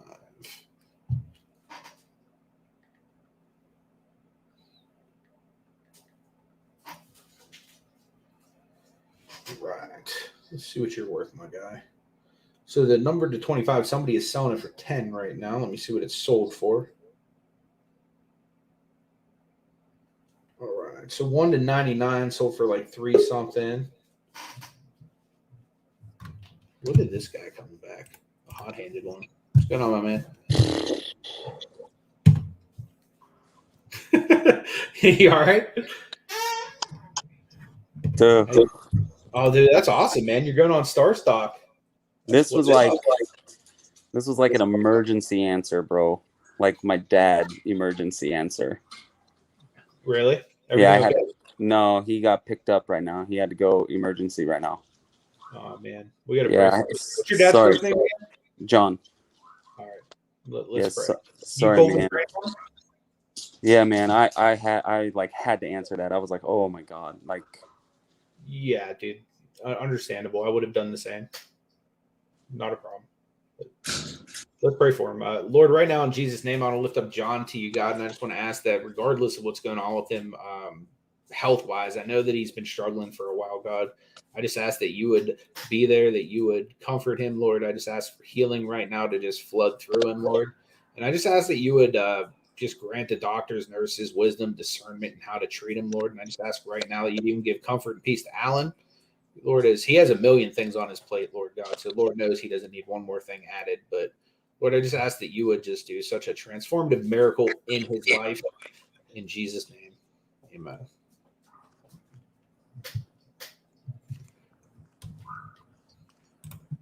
Yeah, it's definitely an expensive raw card, Jason. But yeah, if you guys could keep Alan's dad in prayer, I'd appreciate that. That would mean a lot. So he does have issues with like his oxygen levels and stuff like that. So any of you guys that pray and believe, we definitely could use it. Star Stock. What? Dude, me and Marty are going to be starting some Star Stock, which is going to be fun. Yeah. A lot of the stuff I normally run through Marty's stuff at like a little bit less. Like he'll actually make more money going through Star Stock. And the cool thing is, like, he'll be able to like have a little slush fund to pick up PC cards. Yeah. And slush fund. I'll be able to make content on it, which will be fun. You know what I mean? Yeah, because a little slush fund. My stuff goes straight to the auction, so I don't ever have stuff to send away. Yeah, I got some help, and we finished up. I think it was a 20-card set of Isaac Okoros. I don't know whose those are, but I know they're done. I don't know who would send you 20 random Isaac Okoro cards. But I know they're done. Yeah, it might be me. Yeah. I was showing off that Becky Lynch you made for me, man. I love that card so much. Yeah, dude, that is dope. I think I threw some NWA belts in on a Tony Hansen, I believe, too. Nice. So not only have I slabbed one of my cards, I've now slabbed 2 of them. Yes. Yes, this will be the second one. Yes. Absolutely. These belts are looking fresh though, man. I found some really good ones, so I throw them in. Nice. Yeah. Awesome. No fade on these. These are clean. They're clean. It's clean. Real clean. The cleanest belts I've ever seen. Oh, I owe Gate City Picker a hat. Don't let me forget. Yep. I forgot about that. Are you planning to come in for the Pittsburgh show? Because if so, he'll probably be here that week. With what has transpired today, probably not. I appreciate that, Clint. I'm probably not going to be flying until I figure out what's going on. Yeah. I don't know yet. His oxygen tank went about half below what he should have been at. Yeah. So they got to see if it's fixable, if there's something up with it. And if it's good, then he should be okay. But if they can't figure out what's going on, if it was the oxygen or if it was him, so I don't know. I don't know yet. So if I do, it's last minute. Keep me posted if you need anything, dude. Yeah, man. I should be okay. Cool. Yeah, I appreciate that, Clint. For any of you guys that do like praying and like Christianity and stuff like that, I do a Bible study. There's a channel called Flip and Hope every Tuesday. No, not Tuesdays. It's on Thursdays now. Thursdays at noon. It used to be on Tuesdays for like 2 years. But yeah, Thursdays. Thursdays we do it at noon. It's just like a little YouTube Bible study. Just kind of go through the Bible and read it, pray for each other, hang out, that kind of thing. Everybody is welcome. Yep. Regardless of belief. Yeah. I'm sure you've heard Pittsburgh already talking about how we're gonna be in Jacksonville, North Carolina, not Florida, but North Carolina. The other Jacksonville. Yeah, the other Jacksonville. I didn't know there was two. No.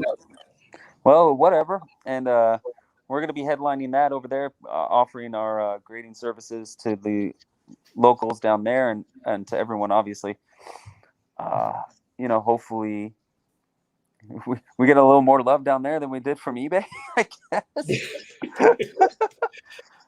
But yeah, we try and show some of the digital prints of the labels just so people can kind of get a feel of what's going on. A lot of base labels are coming out in chrome. Yeah, it's very, very popular. It's very popular right now. Those silver match, like his Leblingo, are very popular. Who would have thought, like literally right now with everybody going in the way of like crazy labels, like who would have thought like the most popular labels coming out right now would be base? Base chrome. It's literally all about that base right now.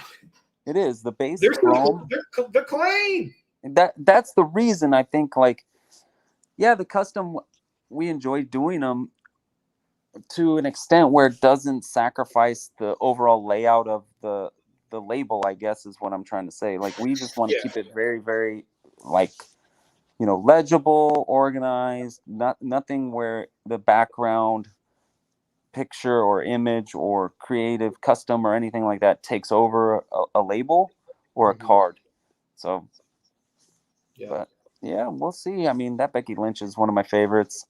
There's a couple other ones in that Okoro set that look pretty nice. Those lasers are oh my God, I can imagine. Yeah, those lasers are gonna look good. Tiger print. I think there was a Larry Nance Jr. Tiger print in there. I'd be so much more excited if he wasn't a Portland Trailblazer right now, but I'm still pretty excited. He's still one of my favorite players, like just because of what he means to the city of Cleveland. Even though I'm not a Clevelander, I feel like I kind of am, partially just because of my fandom. Yep. I mean, he could get traded. Who knows? Yeah. Who knows? I mean, honestly, I could see him coming back, like, once he's like an old grizzled veteran and just wants to like play out the rest of his years. Yeah. See him come back to Cleveland. It's true. Or once TGT becomes like the best grading service on the planet, we could just buy a professional team for Pittsburgh and he can come play for us. That could work.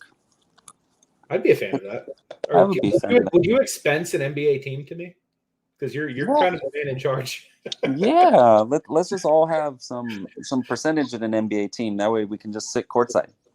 Dude, that would be awesome. Yeah. That would be awesome. It's so funny that I just constantly rock this hat all day long without even knowing it. I do too. And it just happens to be the TGT hat. which is funny. I don't blame you. Kind of Yeah. Pat. Yep. Speaking of which, anybody that's interested in TGT hats, shirts, and stuff, we're going to be doing some giveaways with stuff. But Alan's going to be adding some stuff to the website once we order some more. So you'll actually be able to like go into the shop section where you would normally go and do a submission and actually get like hats and shirts and stuff like that at a reasonable rate. Yep. So anybody that wants to swag it out, a lot of our ambassadors, group submitters, and stuff like that, we'll have stuff for you periodically as well. But for just like anybody that wants them, like they'll definitely be available up in the shop section of our website.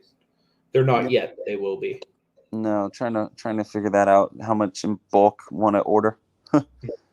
Yep. Yep, definitely. And then God, I forgot. Oh. There'll be a code released in probably an hour. Okay. Yeah, I mentioned that at the beginning. Somebody had asked if there was any deals running, and I did say there was a Labor Day special, but I didn't know if it was. It'll be a code. Yep. Okay.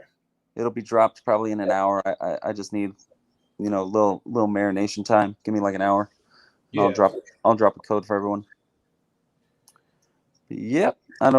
We'll have to decide what we want to do. Probably some amount off of the total, as usual. Yeah, I would imagine. Yep. So that could work. Definitely want to get these shirts made, man. We're trying to scrap some shirts out, guys.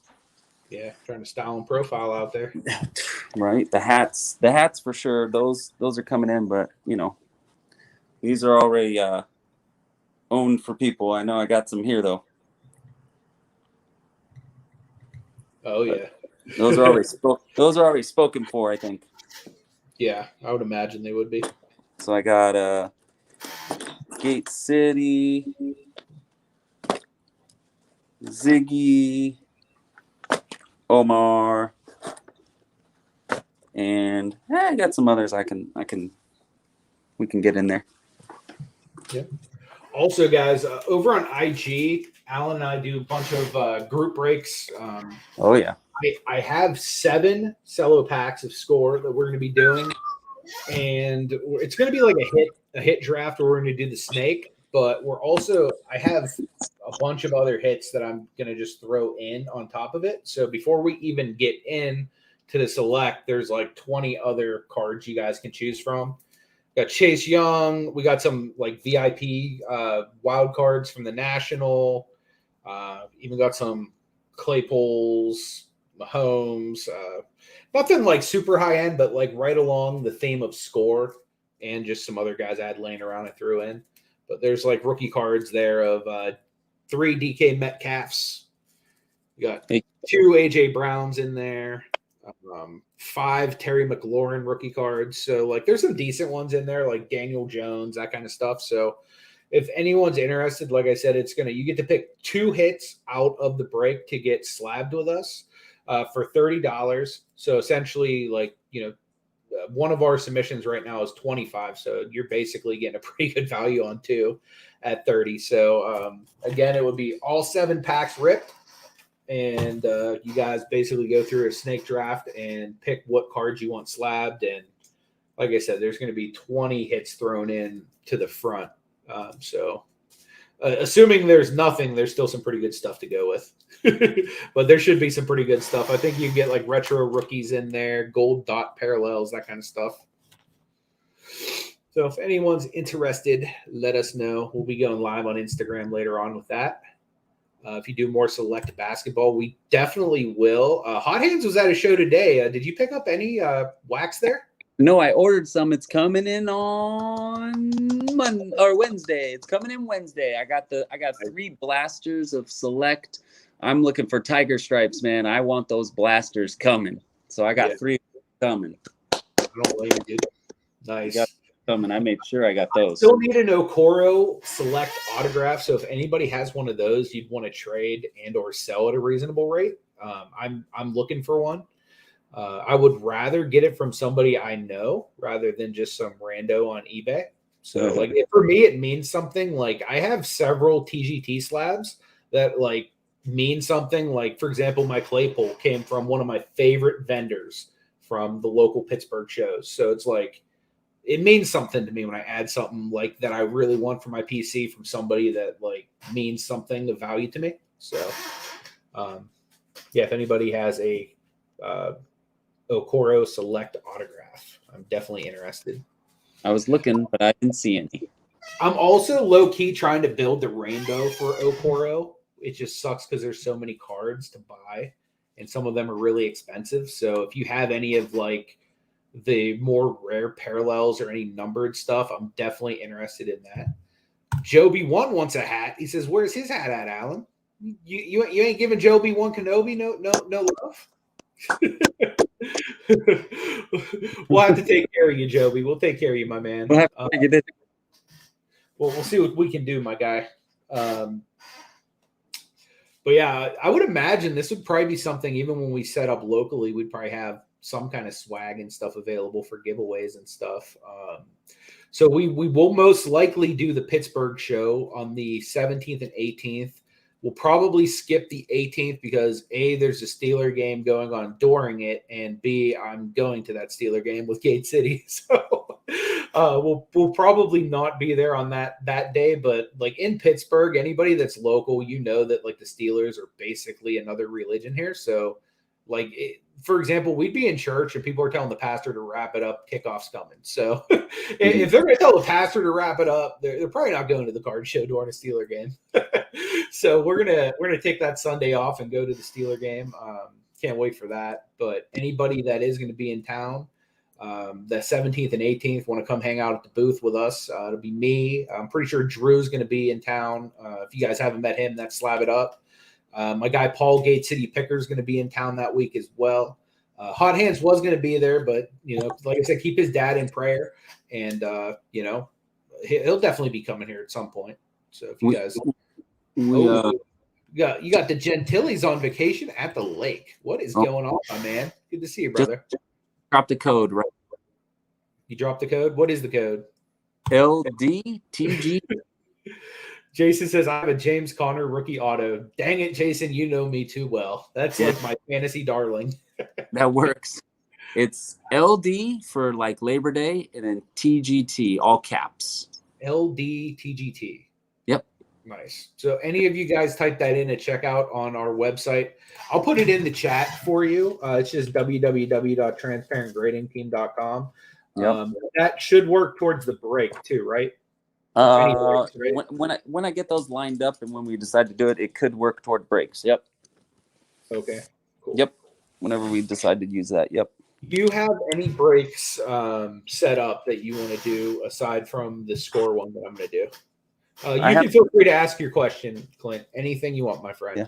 I haven't thought of it yet. Maybe a Chronicles, but I'm waiting for that select. I want to get a select going. Even though I ripped a Domers blaster and a Hoops blaster off camera and pulling Kobe's and Vince Carter's and LaMelos, I'm sure wasn't the smart move. But yeah. So let me finish typing this in. Boom. There's the website, guys. Here's the code he set up.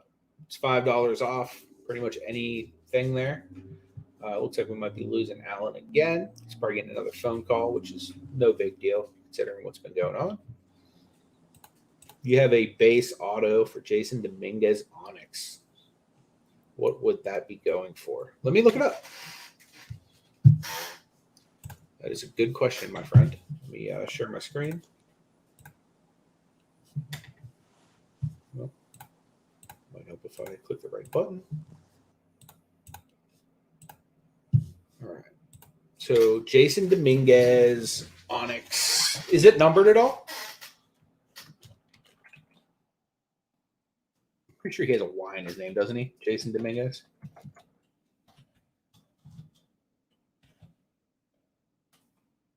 Dominguez.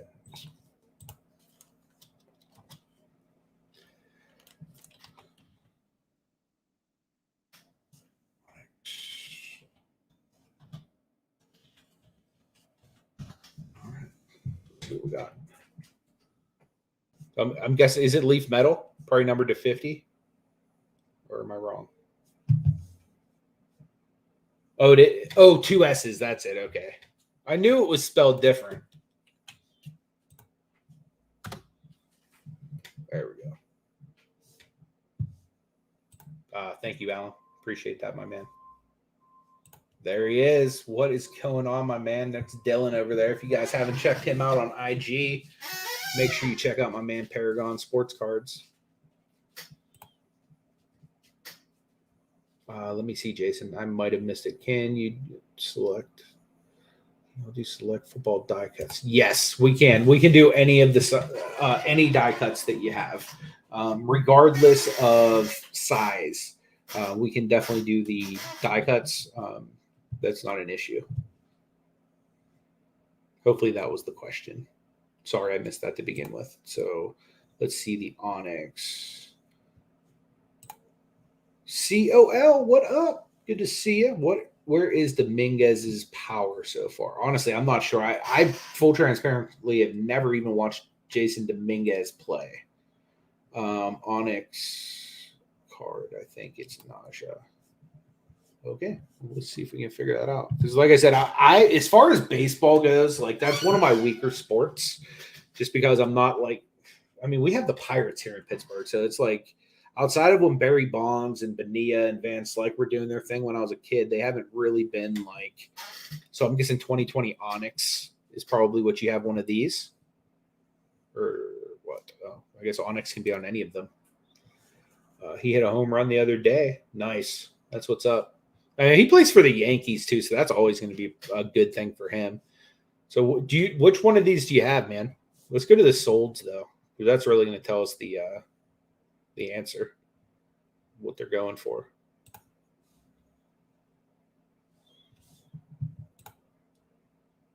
Did you guys get the test slab for the thicker cards yet? Yep, it came in yesterday, so we're actually going to be at the office Monday and Tuesday testing the process. And your boy has some – actually, I have quite an extensive collection of Anthony Bennett RPAs, who is like literally one of the worst, like number one picks of all time. He just happened to play for my Cavaliers. So I went out and collected a bunch of his RPAs after he busted. Just because I don't know why, but I really like bust players for some reason. Like I have a Ryan Leaf like Topps Chrome rookie card just because like he's one of the bigger busts in NFL history. So like that's one of the weird things I collect are like busts. So I have a really big collection of Anthony Bennett like RPAs that we'll probably use to practice. And then we actually had a couple people that had sent in some thicker cards that I guess weren't aware of the limitations we had with the slabs. So any testers that are left over that we don't like destroy trying to get the process right, we'll probably start slabbing anybody that sent thicker stuff too. But I'm not sure how many test slabs we have. It could be like sub 5, 5 or less. So just depending on how many it takes for us to get it right. Because I would imagine the weld time and stuff is going to have to change from like a bigger slab to a smaller slab just because it's more, I would imagine. Probably right in that range at auction. If this is the one you have. But yeah, we should definitely be going on those relics here soon, which I'm pumped about because your boy has a ton of stuff that's thicker. And Marty has been dying. He has this case hit of Joel Embiid that literally is just a floating Embiid head that he has been wanting to get slabbed for the longest time. And then that same Embiid, they also make an Luka. So I know for a fact Hot Hands is going to want it because he is like diehard collecting like everything Luka. Kind of like I do Okoro, Claypool, like my guys for like the Steelers and the Cavs. Hot Hands does that for Luka Doncic. So I am almost positive Hot Hands is going to want to get a giant floating Luka head slabbed up reasonably soon. At the present moment, we're slabbing 60 point and under, so like 55 really is a good judgment as far as what we're going with. We have slabbed up some like printing plates and stuff like that, so those aren't a problem. But Alan actually might be able to give you more info because he's the guy that actually got the test slabs. So we were talking about the testers. I heard Luka. Yeah, I figured you heard Luka. I heard Luka. That is something that could be completely up to you. Unuseful cards. He says your slabs have sleeves too. Wait, actually, if you mean like graded card bags on the outside, every single slab we send out does come with a graded card bag. But if you're talking about like penny sleeves on the inside of the slab, that's something that we have made allowance for on certain. For example, my Tony Hansen card, it's super thin because it was made from an independent wrestling promotion. You know what I mean? So something like that, in order to keep it from sliding around, it's better to penny sleeve it. So some die cuts. Some die cuts are a lot better to penny sleeve as well. But like, say for example, you're like one of them.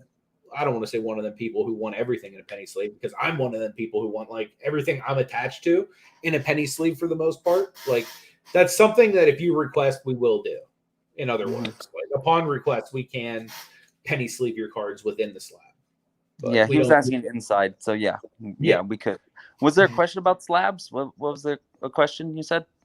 We were talking about the new testers we got in for relics and stuff like that. Yeah. So from my understanding, when it arrived last week, we've been so busy that we probably haven't even opened to look at this thing yet. I definitely haven't, unless Marty has it. Nope, hasn't. He's gonna wait till Tuesday. To my knowledge, tomorrow and Tuesday we're going to be doing the testing. Probably Tuesday. Probably Tuesday, because it's Labor Day tomorrow. We'll probably take a break, but Tuesday. I believe he says we're going to take a break, guys. How much you want to bet? Me and him are on the phone. I'll be working. And he's churning out labels. I'm grading. It's going to happen. We'll be so-called working. We're taking tomorrow off, guys. Yeah, tomorrow off. So, from my understanding, it's an acrylic piece. From my understanding, that's what I was told. It could be some sort of plastic mesh with acrylic, but it's definitely 130 point, for what I know. So that means it fits. It should be all the same sizes as a PSA, except for the height, which would allow for RPA. So 130 point, up to 130 point, from my understanding. I don't know if it's any kind of tweak, like if it's a little curved edge or if it's more square like we're used to with PSA slabs. Yeah. But I just know that the thickness or the height allowance is for RPA. So we'll know more when we take a look at it and give it a test run and go from there.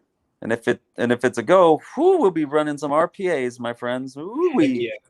But again, guys, like I said, we will always test this process on our own cards that aren't valuable. Just because they're like, for example, right now there's like a LeBron James like RPAs sitting at the office, Sidney Crosby RPAs. Like we will never test a slab with something that I can't afford. No.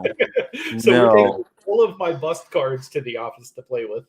Yeah, I think I got a Matthew Dellavedova sweater. You know, I'm ready to work. I'm ready to practice on that thing. Oh my god, dude! You know, I would actually buy a Matthew Dellavedova sweater. Yeah. Oh, I got it. If he's in a Cavs uni, like if he's in Cavs. No, it's Cavs. It's Cavs. Dude, I have like probably 5 or 6 of his autos. That's hilarious. I have that. Are we playing the slab booklets? That would probably be the distant future, I would guess. I want to get this 30 to 55 point, then up to the 130 point solved, because those are the majority of what you're going to see, unless you're ripping eminence and opulence and national treasures constantly. I eventually would like to get to a point, and this obviously isn't going to be like early, like we've been telling everybody RPAs, like that's going to be early 2022. But like the truth of the matter is we already have like the stuff like in-house that we're working on. We just don't want to put something out there publicly if it's like subpar quality. You know what I mean? Like we like, for example, like say like we're like, okay, we have the trials. Then next thing you know, like all of our RPAs could be handcrafted. So we want to make sure that the welding is good, like everything is like good quality, that we're not giving you back subpar like anything. Like we want it to be like as good as it possibly can be in the industry. So we're gonna get we're going to get tested on that this week. Like, I don't expect it to take super long unless like it's completely different with the weld time. Do you know anything from the, because I'm not very mechanical. Like, I'm not a handy person. Like, as far as like the mechanics of it, is it basically business as usual slabbing that, or do we have to change like the press speed, all the gauges?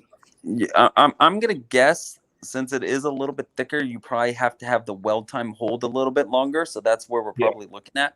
Maybe a little tweak on the downhead speed just to get enough oomph to get it. Because normally on your traditional slabs, it's between 2 millimeter and 3. This is all the way up to between 6 and 8. So there's a big difference. It's almost double probably the weld time. So you're probably looking at punching it up a little notch.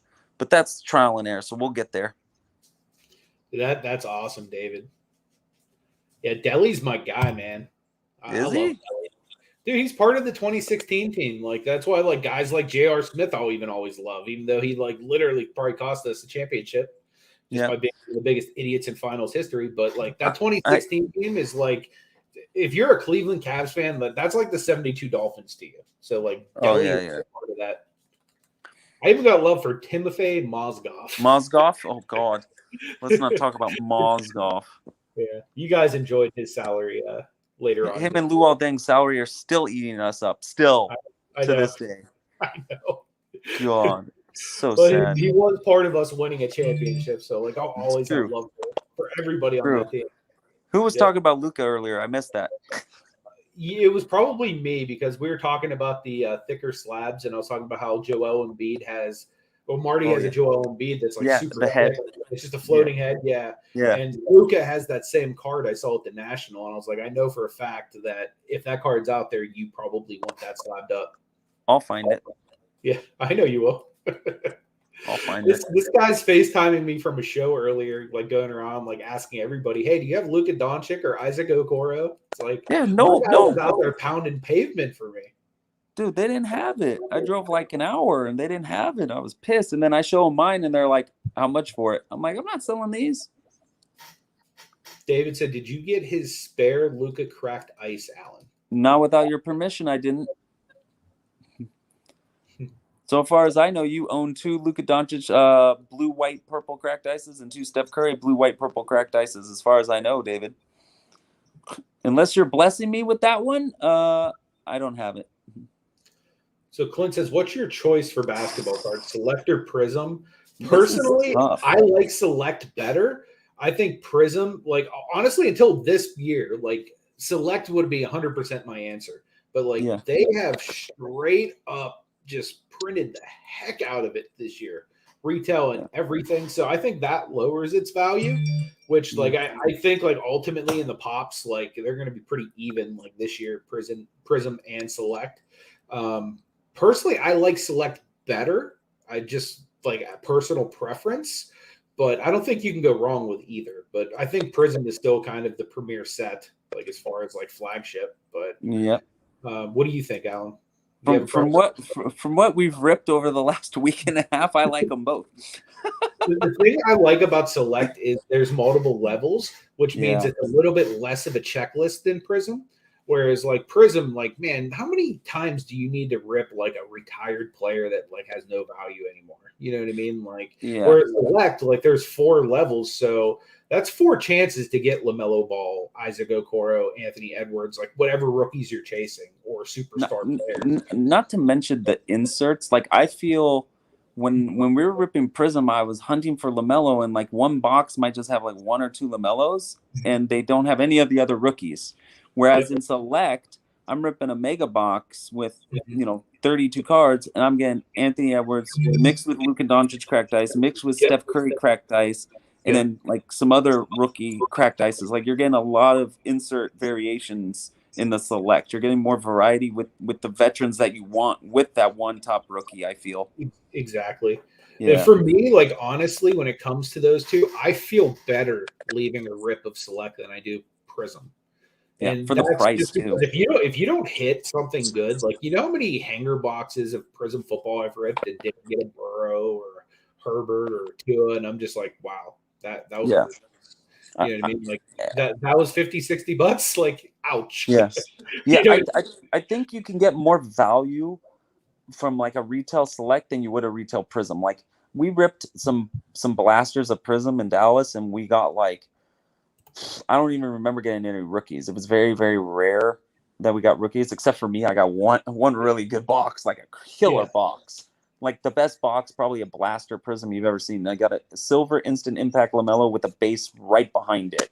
And I was like, whoa, that's awesome. But then every time we ripped a select, it was a LaMelo Ball premier level, a Anthony Edwards blue, white, purple cracked ice, Luka Doncic 2 cracked ices, Stephen Curry 2 cracked ices, Wiseman tricolor courtside, the auto that we pulled. There was always something out of those boxes of value. So you felt that if it was a mega box worth $80, that Anthony Edwards is $120. It paid for the box. The LaMelo pays for the box. So you were getting value back from Select. I think that's why it is a little bit better. Agreed. I do like the blue parallels that they put into. Agreed. I love that. Because honestly, it just gives me another one to collect. You know what I mean? Exactly. And you're looking for tigers. That's why I got blasters. I'm going to be looking for tiger stripes all day. Like, please give me a Luka Tiger, dude. Just one Luka Tiger. Can you imagine? I think Jason's on to something, though, with this 2019-20 Mosaic. I think that's the first year of Mosaic. So I think that's going to be a more popular, like, is it going to take over Select or Prism? Maybe not. But, like, I do think being that that's the first year and you have some stashed away, that's probably a good bet, man. Because you figure even the people that came back into the hobby during this time frame, like pandemic, that was the big set. Like, I don't know about you, but the stuff I was finding and everybody was ripping everywhere with Mosaic. Like that was like the bee's knees, like mid-pandemic. So I could definitely see like 10 years from now, people that like are like, oh, I remember when that Mosaic came out. We were all locked up at home, just ripping the hell out of it. Like, I definitely think that's a good hold, man. Yep, Zion's were going for thousands of dollars, silvers out of that set, Yep. That's a good point there, Alan. You know that the Zion's base PSA 10 literally passed the Ken Griffey Jr. Rookie card for like production in PSA 10s, like population. So he's absolutely right. I mean, like they printed the heck out of that base Prism that year, and it's gotten more every single year.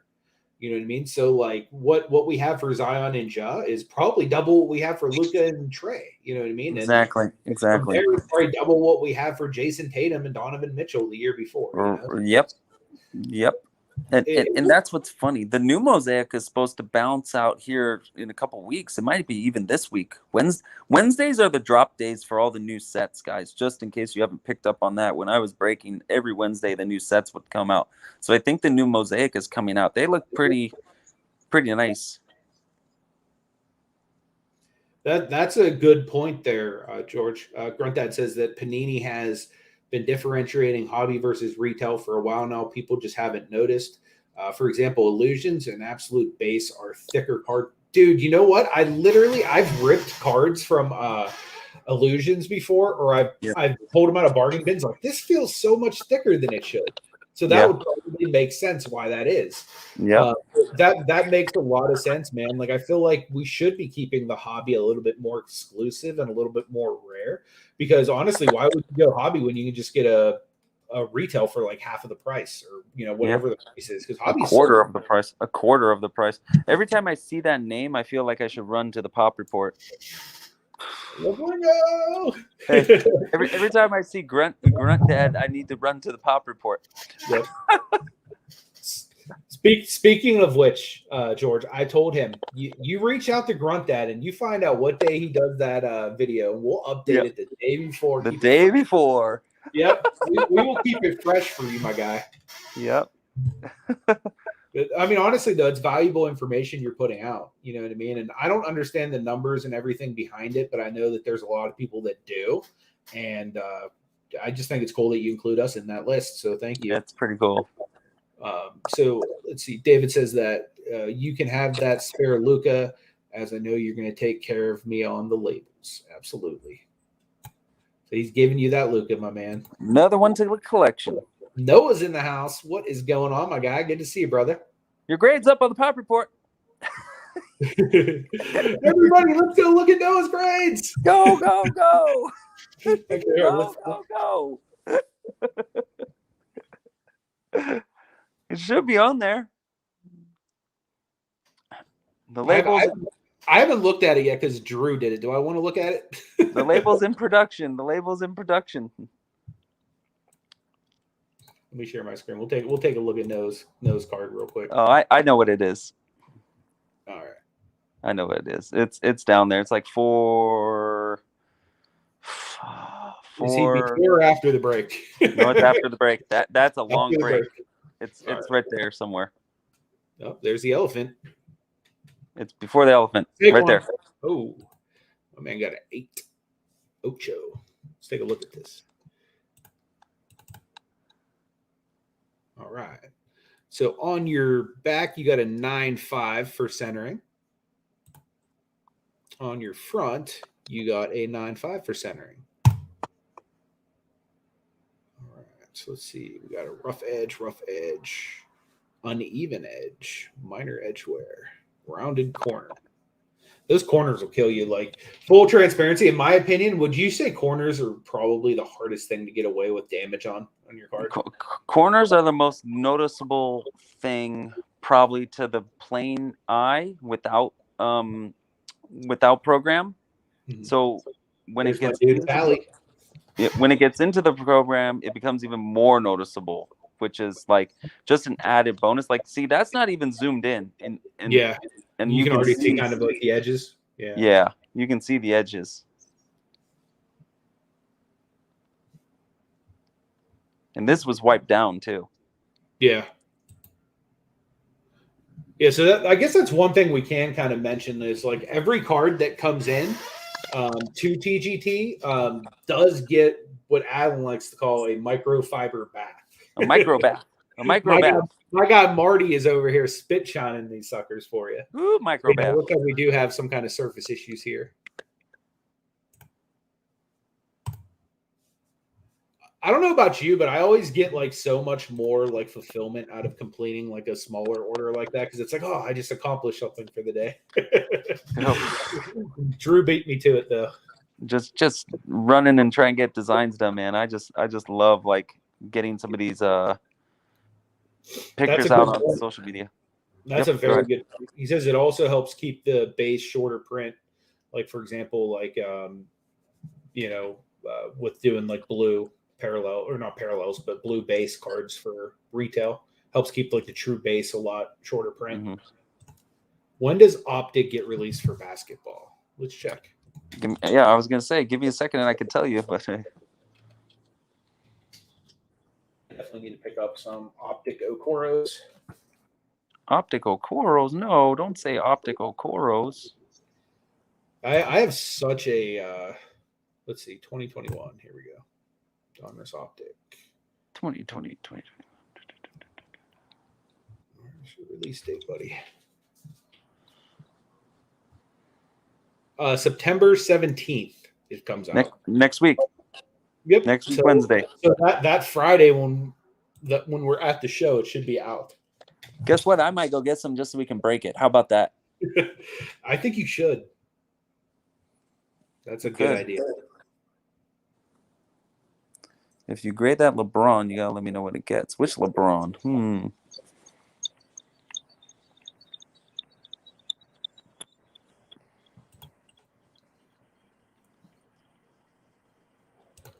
Yeah, they're all sold out for the pre-orders. George, everybody appreciates your Pop Report videos. You guys haven't checked out Grunt Dad? Like, seriously, go look at the channel. Like, he's one of the more underrated hobby content creators out there. Like, he knows his stuff. Super knowledgeable dude. Yeah. Speaking of thicker cards, do those early Fleer cards fit well on TGT? Yes, they do fit. They fit just fine. He's talking about like the like Flair, almost like spelled like Ric Flair. Yeah, I got you. OG ones? Yep. I remember. Yep. I have several Cordell Stewarts like that, believe it or not. Oh, Cordell Stewart. I think you guys would be mighty impressed with my Cordell Stewart collection. I have one card. This was actually sent to me. I can't even take credit for like owning it because this was a gift, but it's like a stud. It's like relic sized, and it's like his earlobe with like a little diamond hanging out of it. It's so Oh my sick. God, that's awesome. Yeah, it's like obscure and it's Cordell Stewart. It's like everything I could ever want. Oh, that's awesome, bro. He's sitting on the beach listening to us. I wish I was on the beach. How far are you from the beach in LA, Alan? 15 minutes. You know, for less than a 5-minute walk, I could be right next to a very dirty river. Yeah, I was gonna say. That's the closest we got here in Pittsburgh. Some dirty rivers. As long as you're next to some ice cream place, you're fine. Oh, dude, I live right down the street from several ice cream places. That's all you need, then, man. That's just like a beach. That's awesome, Noah. Yeah, if you ever need help selecting a card, let us know. Let us know, because that's the cool thing is we genuinely want you guys to get good cards, because the better you guys do with grades, the more likely you are to come back, the more likely you are to make money, and the more likely the slabs are going to be all over the place. So and we got to that pretty quickly. That's why there's a gap. There's like a big like order right in there. So like we kind of are getting stuff done quickly. Like a 1 card we can get done, and then we're going to bounce to that 50 card to get that done. You know, it's almost done. That gap is going to be filled probably by the end of the day. That pop report's going to be loaded up because George is going to make mincemeat out of me if I don't get it done. So he's going to be like, he's going to go, "Hey, Alan, you messed up again." I'm like, "Oh no, don't do it to me." So David says that the pop report with the scans and everything has been a really good tool in him building up his group, which is awesome. That is awesome. If any of you guys are in Australia and you're looking to get in a group submission, check out Parabellum Gaming. He's going to be doing a lot of group submissions over there in Australia. So any of you guys that want to save on shipping or any of that stuff, connect with him. He's a really good resource. And Joby said, if we grade the LeBron, we got to let him know what he gets. So the LeBron he's talking about, and I'm almost positive this is a gold. This is a 2nd year Flair Ultra LeBron James. Sweet. And dude, I like this card so much that it's still on my desk with LeBlingo. So like the words that I really like, I have like displayed. So Joe, you made the Pittsburgh Wall of Fame. Well, I guess you made the cut. You made the cut. Unfortunately, it was sitting on one of these, so I feel like that's a little bit disrespectful. Ooh. So I might have to upgrade his seat to like one of these. The TGT slab? Yeah, just throw it in my face again. Yeah, sure. Yeah, sorry. Sure. You know what's funny is Alan actually bought these, and I left the show with all of them.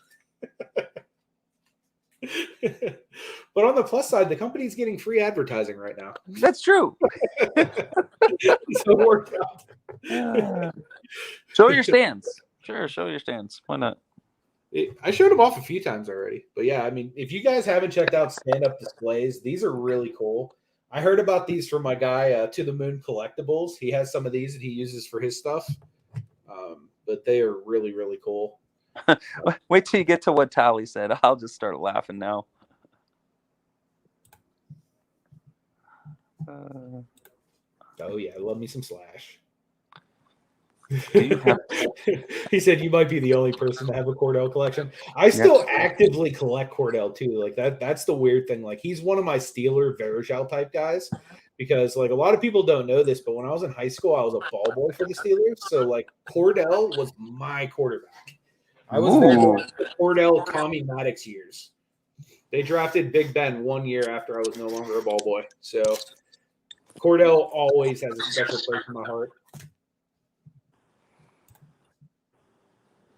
Okay, DJ, do you have a sample label from 2017-18 Prism Mosaic Basketball Colored Parallels? Can the label mirroring? Yes, it can. It very well can. Do you have a label of any of the mosaics that we've done, Alan?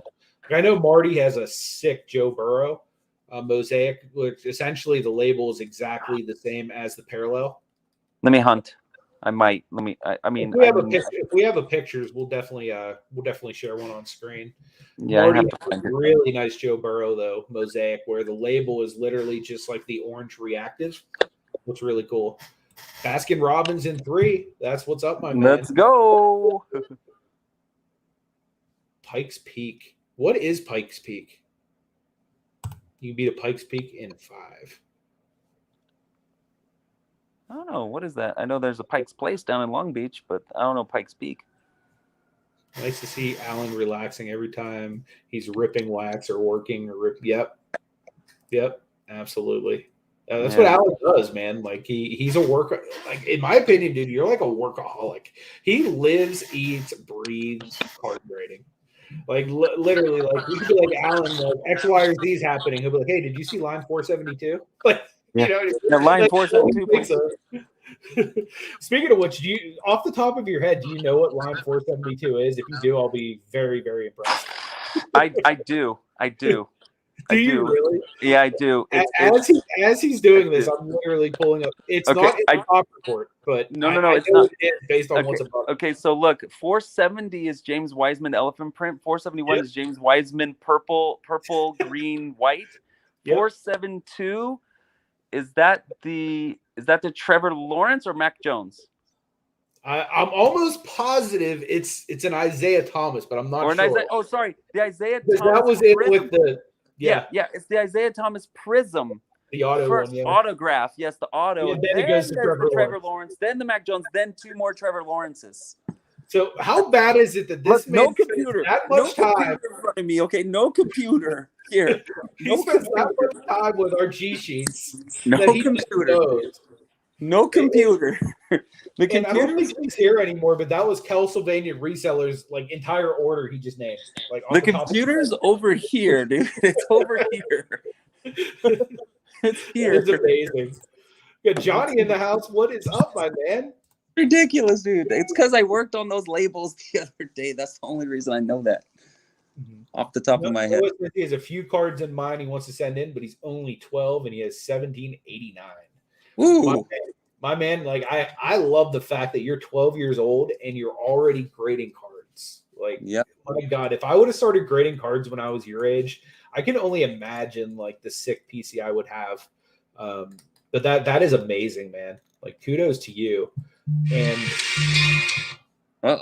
doesn't Chef Marte know we're live? Chef Marte's calling? No. I would answer, but you never know what Chef Marte is going to say. We don't know. Problem. We don't know. Exactly. Okay. Can I flip this? Can I flip this or no? Yeah. Oh, I think he just X'd out. I think he was trying to turn his screen around. But we'll stay on a few more minutes. And I'm actually going to hit my boy Marty back. I haven't really talked to him all day. But here's something we could do for you too, Noah. Being that you're young and you probably don't have a steady stream of income, I would suggest connecting with one of our group submitters. So that way you can get in at the bulk price and you don't have to worry about, saving up for 25 every time you want to submit one. And then that way, you can grade a whole lot more, So I would definitely connect with a group submitter.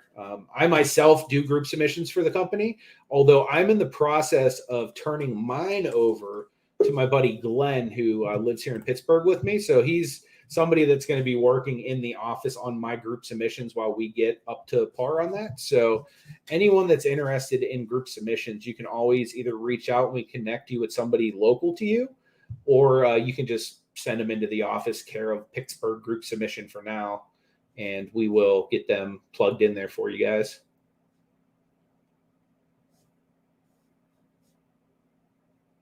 It's a mountain in Colorado. That's what's up.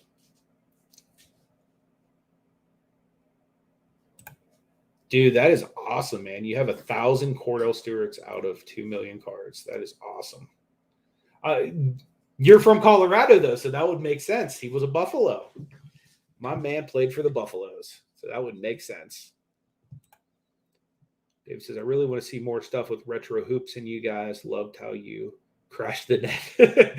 Absolutely. Alan, with his vast intellect when it comes to Hashex and tildes and accents and all those things. But yeah, that was pretty awesome. George says, I used to have so many Cordell Stewart cards, pre-COVID Dallas card shows, used to have 5-cent boxes. And I would spend hours there, not a Steelers fan, but Steelers was fun to watch. Stewart, yeah, he was definitely fun to watch. Stewart is literally like low-key one of my favorite football players of all time. And it's just because he was a Steeler and like I knew him personally, you know.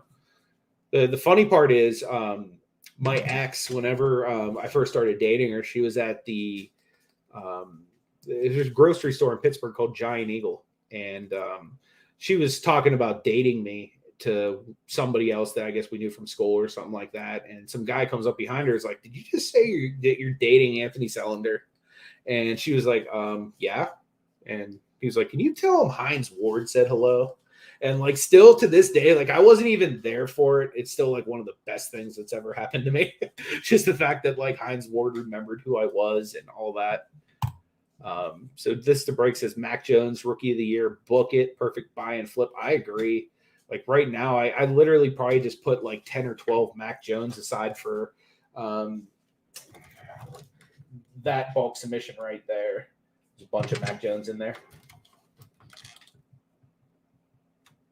So I might have if I fix this right.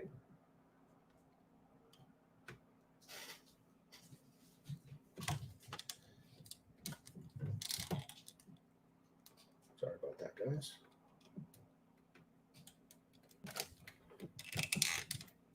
But yeah, I actually would like to do some more with Omar as well. I'd like to have him on this channel as well and just do like an interview. You know what I mean? That dude has so much good knowledge. How much is it total? So with the bulk submissions, Noah, they just start at bulk pricing. So right now it'd be like $13. But then again, like depending on who you go to with my group submission, I'm not charging anything extra for people that get in. But some of our group submitters, they might charge like an extra $1 for their materials or for whatever. The nice thing with me is I don't have to worry about the materials as much because you guys send it directly to our office anyway.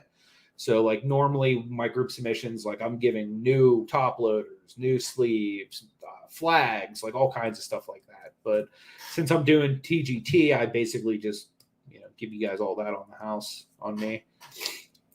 Hot Hands, did you break the internet again? You and your Hosheks.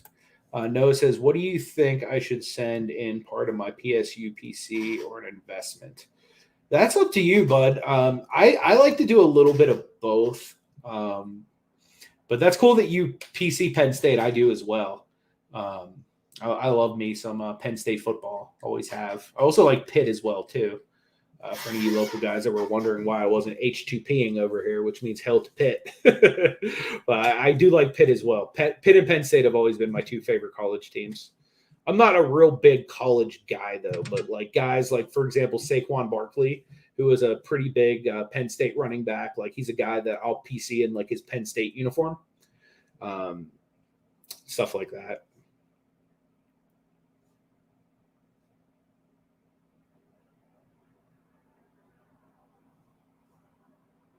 I appreciate you, Tally. Hopefully you have a good one, man. Noah said he used to go to Giant Eagle all the time. That's awesome. He must be a PA guy, or at least be somewhat near. Because I'm pretty sure PA, Ohio, and I used to work for Giant Eagle's corporate office back in the day. Back when I used to wrestle, when I first broke my back, the first job I had that like wasn't traveling for wrestling was like call center for Giant Eagle's corporate office. So I theoretically should know where they're located, but I don't. Got a select Unbreakable Bettis. That is awesome, man. That's sick. Thank you. Okay, so Alan says he sent the mosaic. Guessing he probably texted it to me. Oh, yeah, that is nasty. You guys get to see that.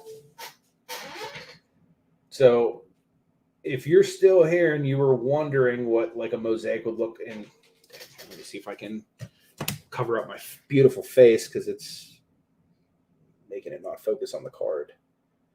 So essentially, you see that you can't get good enough. Let me text this to myself real quick.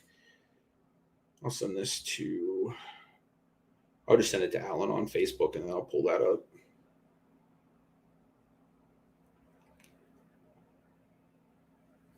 I'll share it on the screen. Unable to send in Messenger, of course. All right, so it's not sending in Messenger, but you guys get the drift. It's essentially just the pattern on the card up on the label. And it's clear enough to where it's like legible and readable and all that fun jazz. Mac Jones is going into the perfect scenario. Good team, history of winning. Most rookie QBs go from the bottom to trash. Exactly. And he's got one of the best coaches ever, too. Shout out to my guy, Def. You all right, Bubba? Here, buddy. Hold on one second, guys. Here, bud. Oh. Sorry about that. Oh. My dog's a little old and sick, so he starts making those noises. I was going to calm him down so he don't have a seizure. Relax. It's okay. It's okay, babies. I got a big shout out to my guy, Deafness. I'm actually rocking your shirt right now. If I didn't have dog on me, I'd show it to you. But big shout out to Deafness. Really appreciate him and all he does for the hobby. Really good guy. It's okay, buddy. Relax. It's okay. Relax. There you go. Try to get caught up here. Nice. Tony Hansen label is done, and it's clean.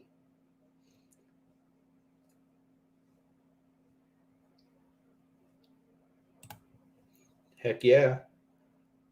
Penn State always is like good with like linebackers and running backs. Thanks, Mama. Appreciate you. Said poor Hunter. Yeah. Little dude is he's on the struggle bus. He's old. So what are you, like 14 years old now, buddy? An old man. Yeah, we are going to wrap it up here soon just because he's starting to have issues and I don't want to like ignore him, for the sake of live streaming for like another hour or so. But I definitely appreciate you guys coming and hanging out and being here. And any other questions you guys have, feel free to leave them down in the chat or in the comments, and I will try to get back to all of them or whatnot. But we should be back next week with a regular auction, I would imagine. I'll talk to Nate this week and see what's going on with him. But, I'm pretty sure shipping would be what we're trying to do with our group subs is we want to kind of direct ship to help our group submitters not have to do as many steps for people. So there probably would be some additional shipping involved with that. Unless there was somebody like, say, near you that you submitted with, like, I don't know how close you are to Pittsburgh or whatnot, but, if there was somebody like that could meet you at the LCS or at a show or something like that, that would be no problem either. You could avoid the shipping charges, but I'm pretty sure for like, a small order, it shouldn't cost a whole lot extra for shipping. But yeah, that's all something that can be worked out with whatever group submitter you choose to go through. I know for my group submissions, the way we're going to run them moving forward is everybody that's like an individual person within my thing, once their cards are done, we're just going to ship them like they're an individual order, just so people get a little bit better service. And like, for example, like if say you send 5 cards into my bulk submission, it's a lot easier just to pack and ship those when they're done rather than wait for like 2, 3, 4, 500 cards to get graded, because normally my group submissions are anywhere from like 100 to 500 cards usually. So we want to try to break that up so that way people get their stuff back faster. That makes sense.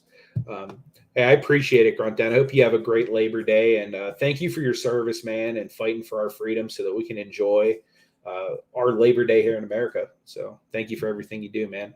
Definitely appreciate it. Tom Bullard is in the house. Hey, I appreciate that, Tom. You are the man. Tom's a good dude, too. If you guys don't know Tom Bullard, that's a guy you want in your corner. Super awesome guy. But again, guys, I will see you guys later. I'm going to go chill out with the dog. Appreciate you guys hanging out. Keep me company while I put some of this stuff up on eBay. And again, like I said, any questions you have, feel free to throw them in the chat. And I promise you I'll try to get back to them. But see you guys later. From the city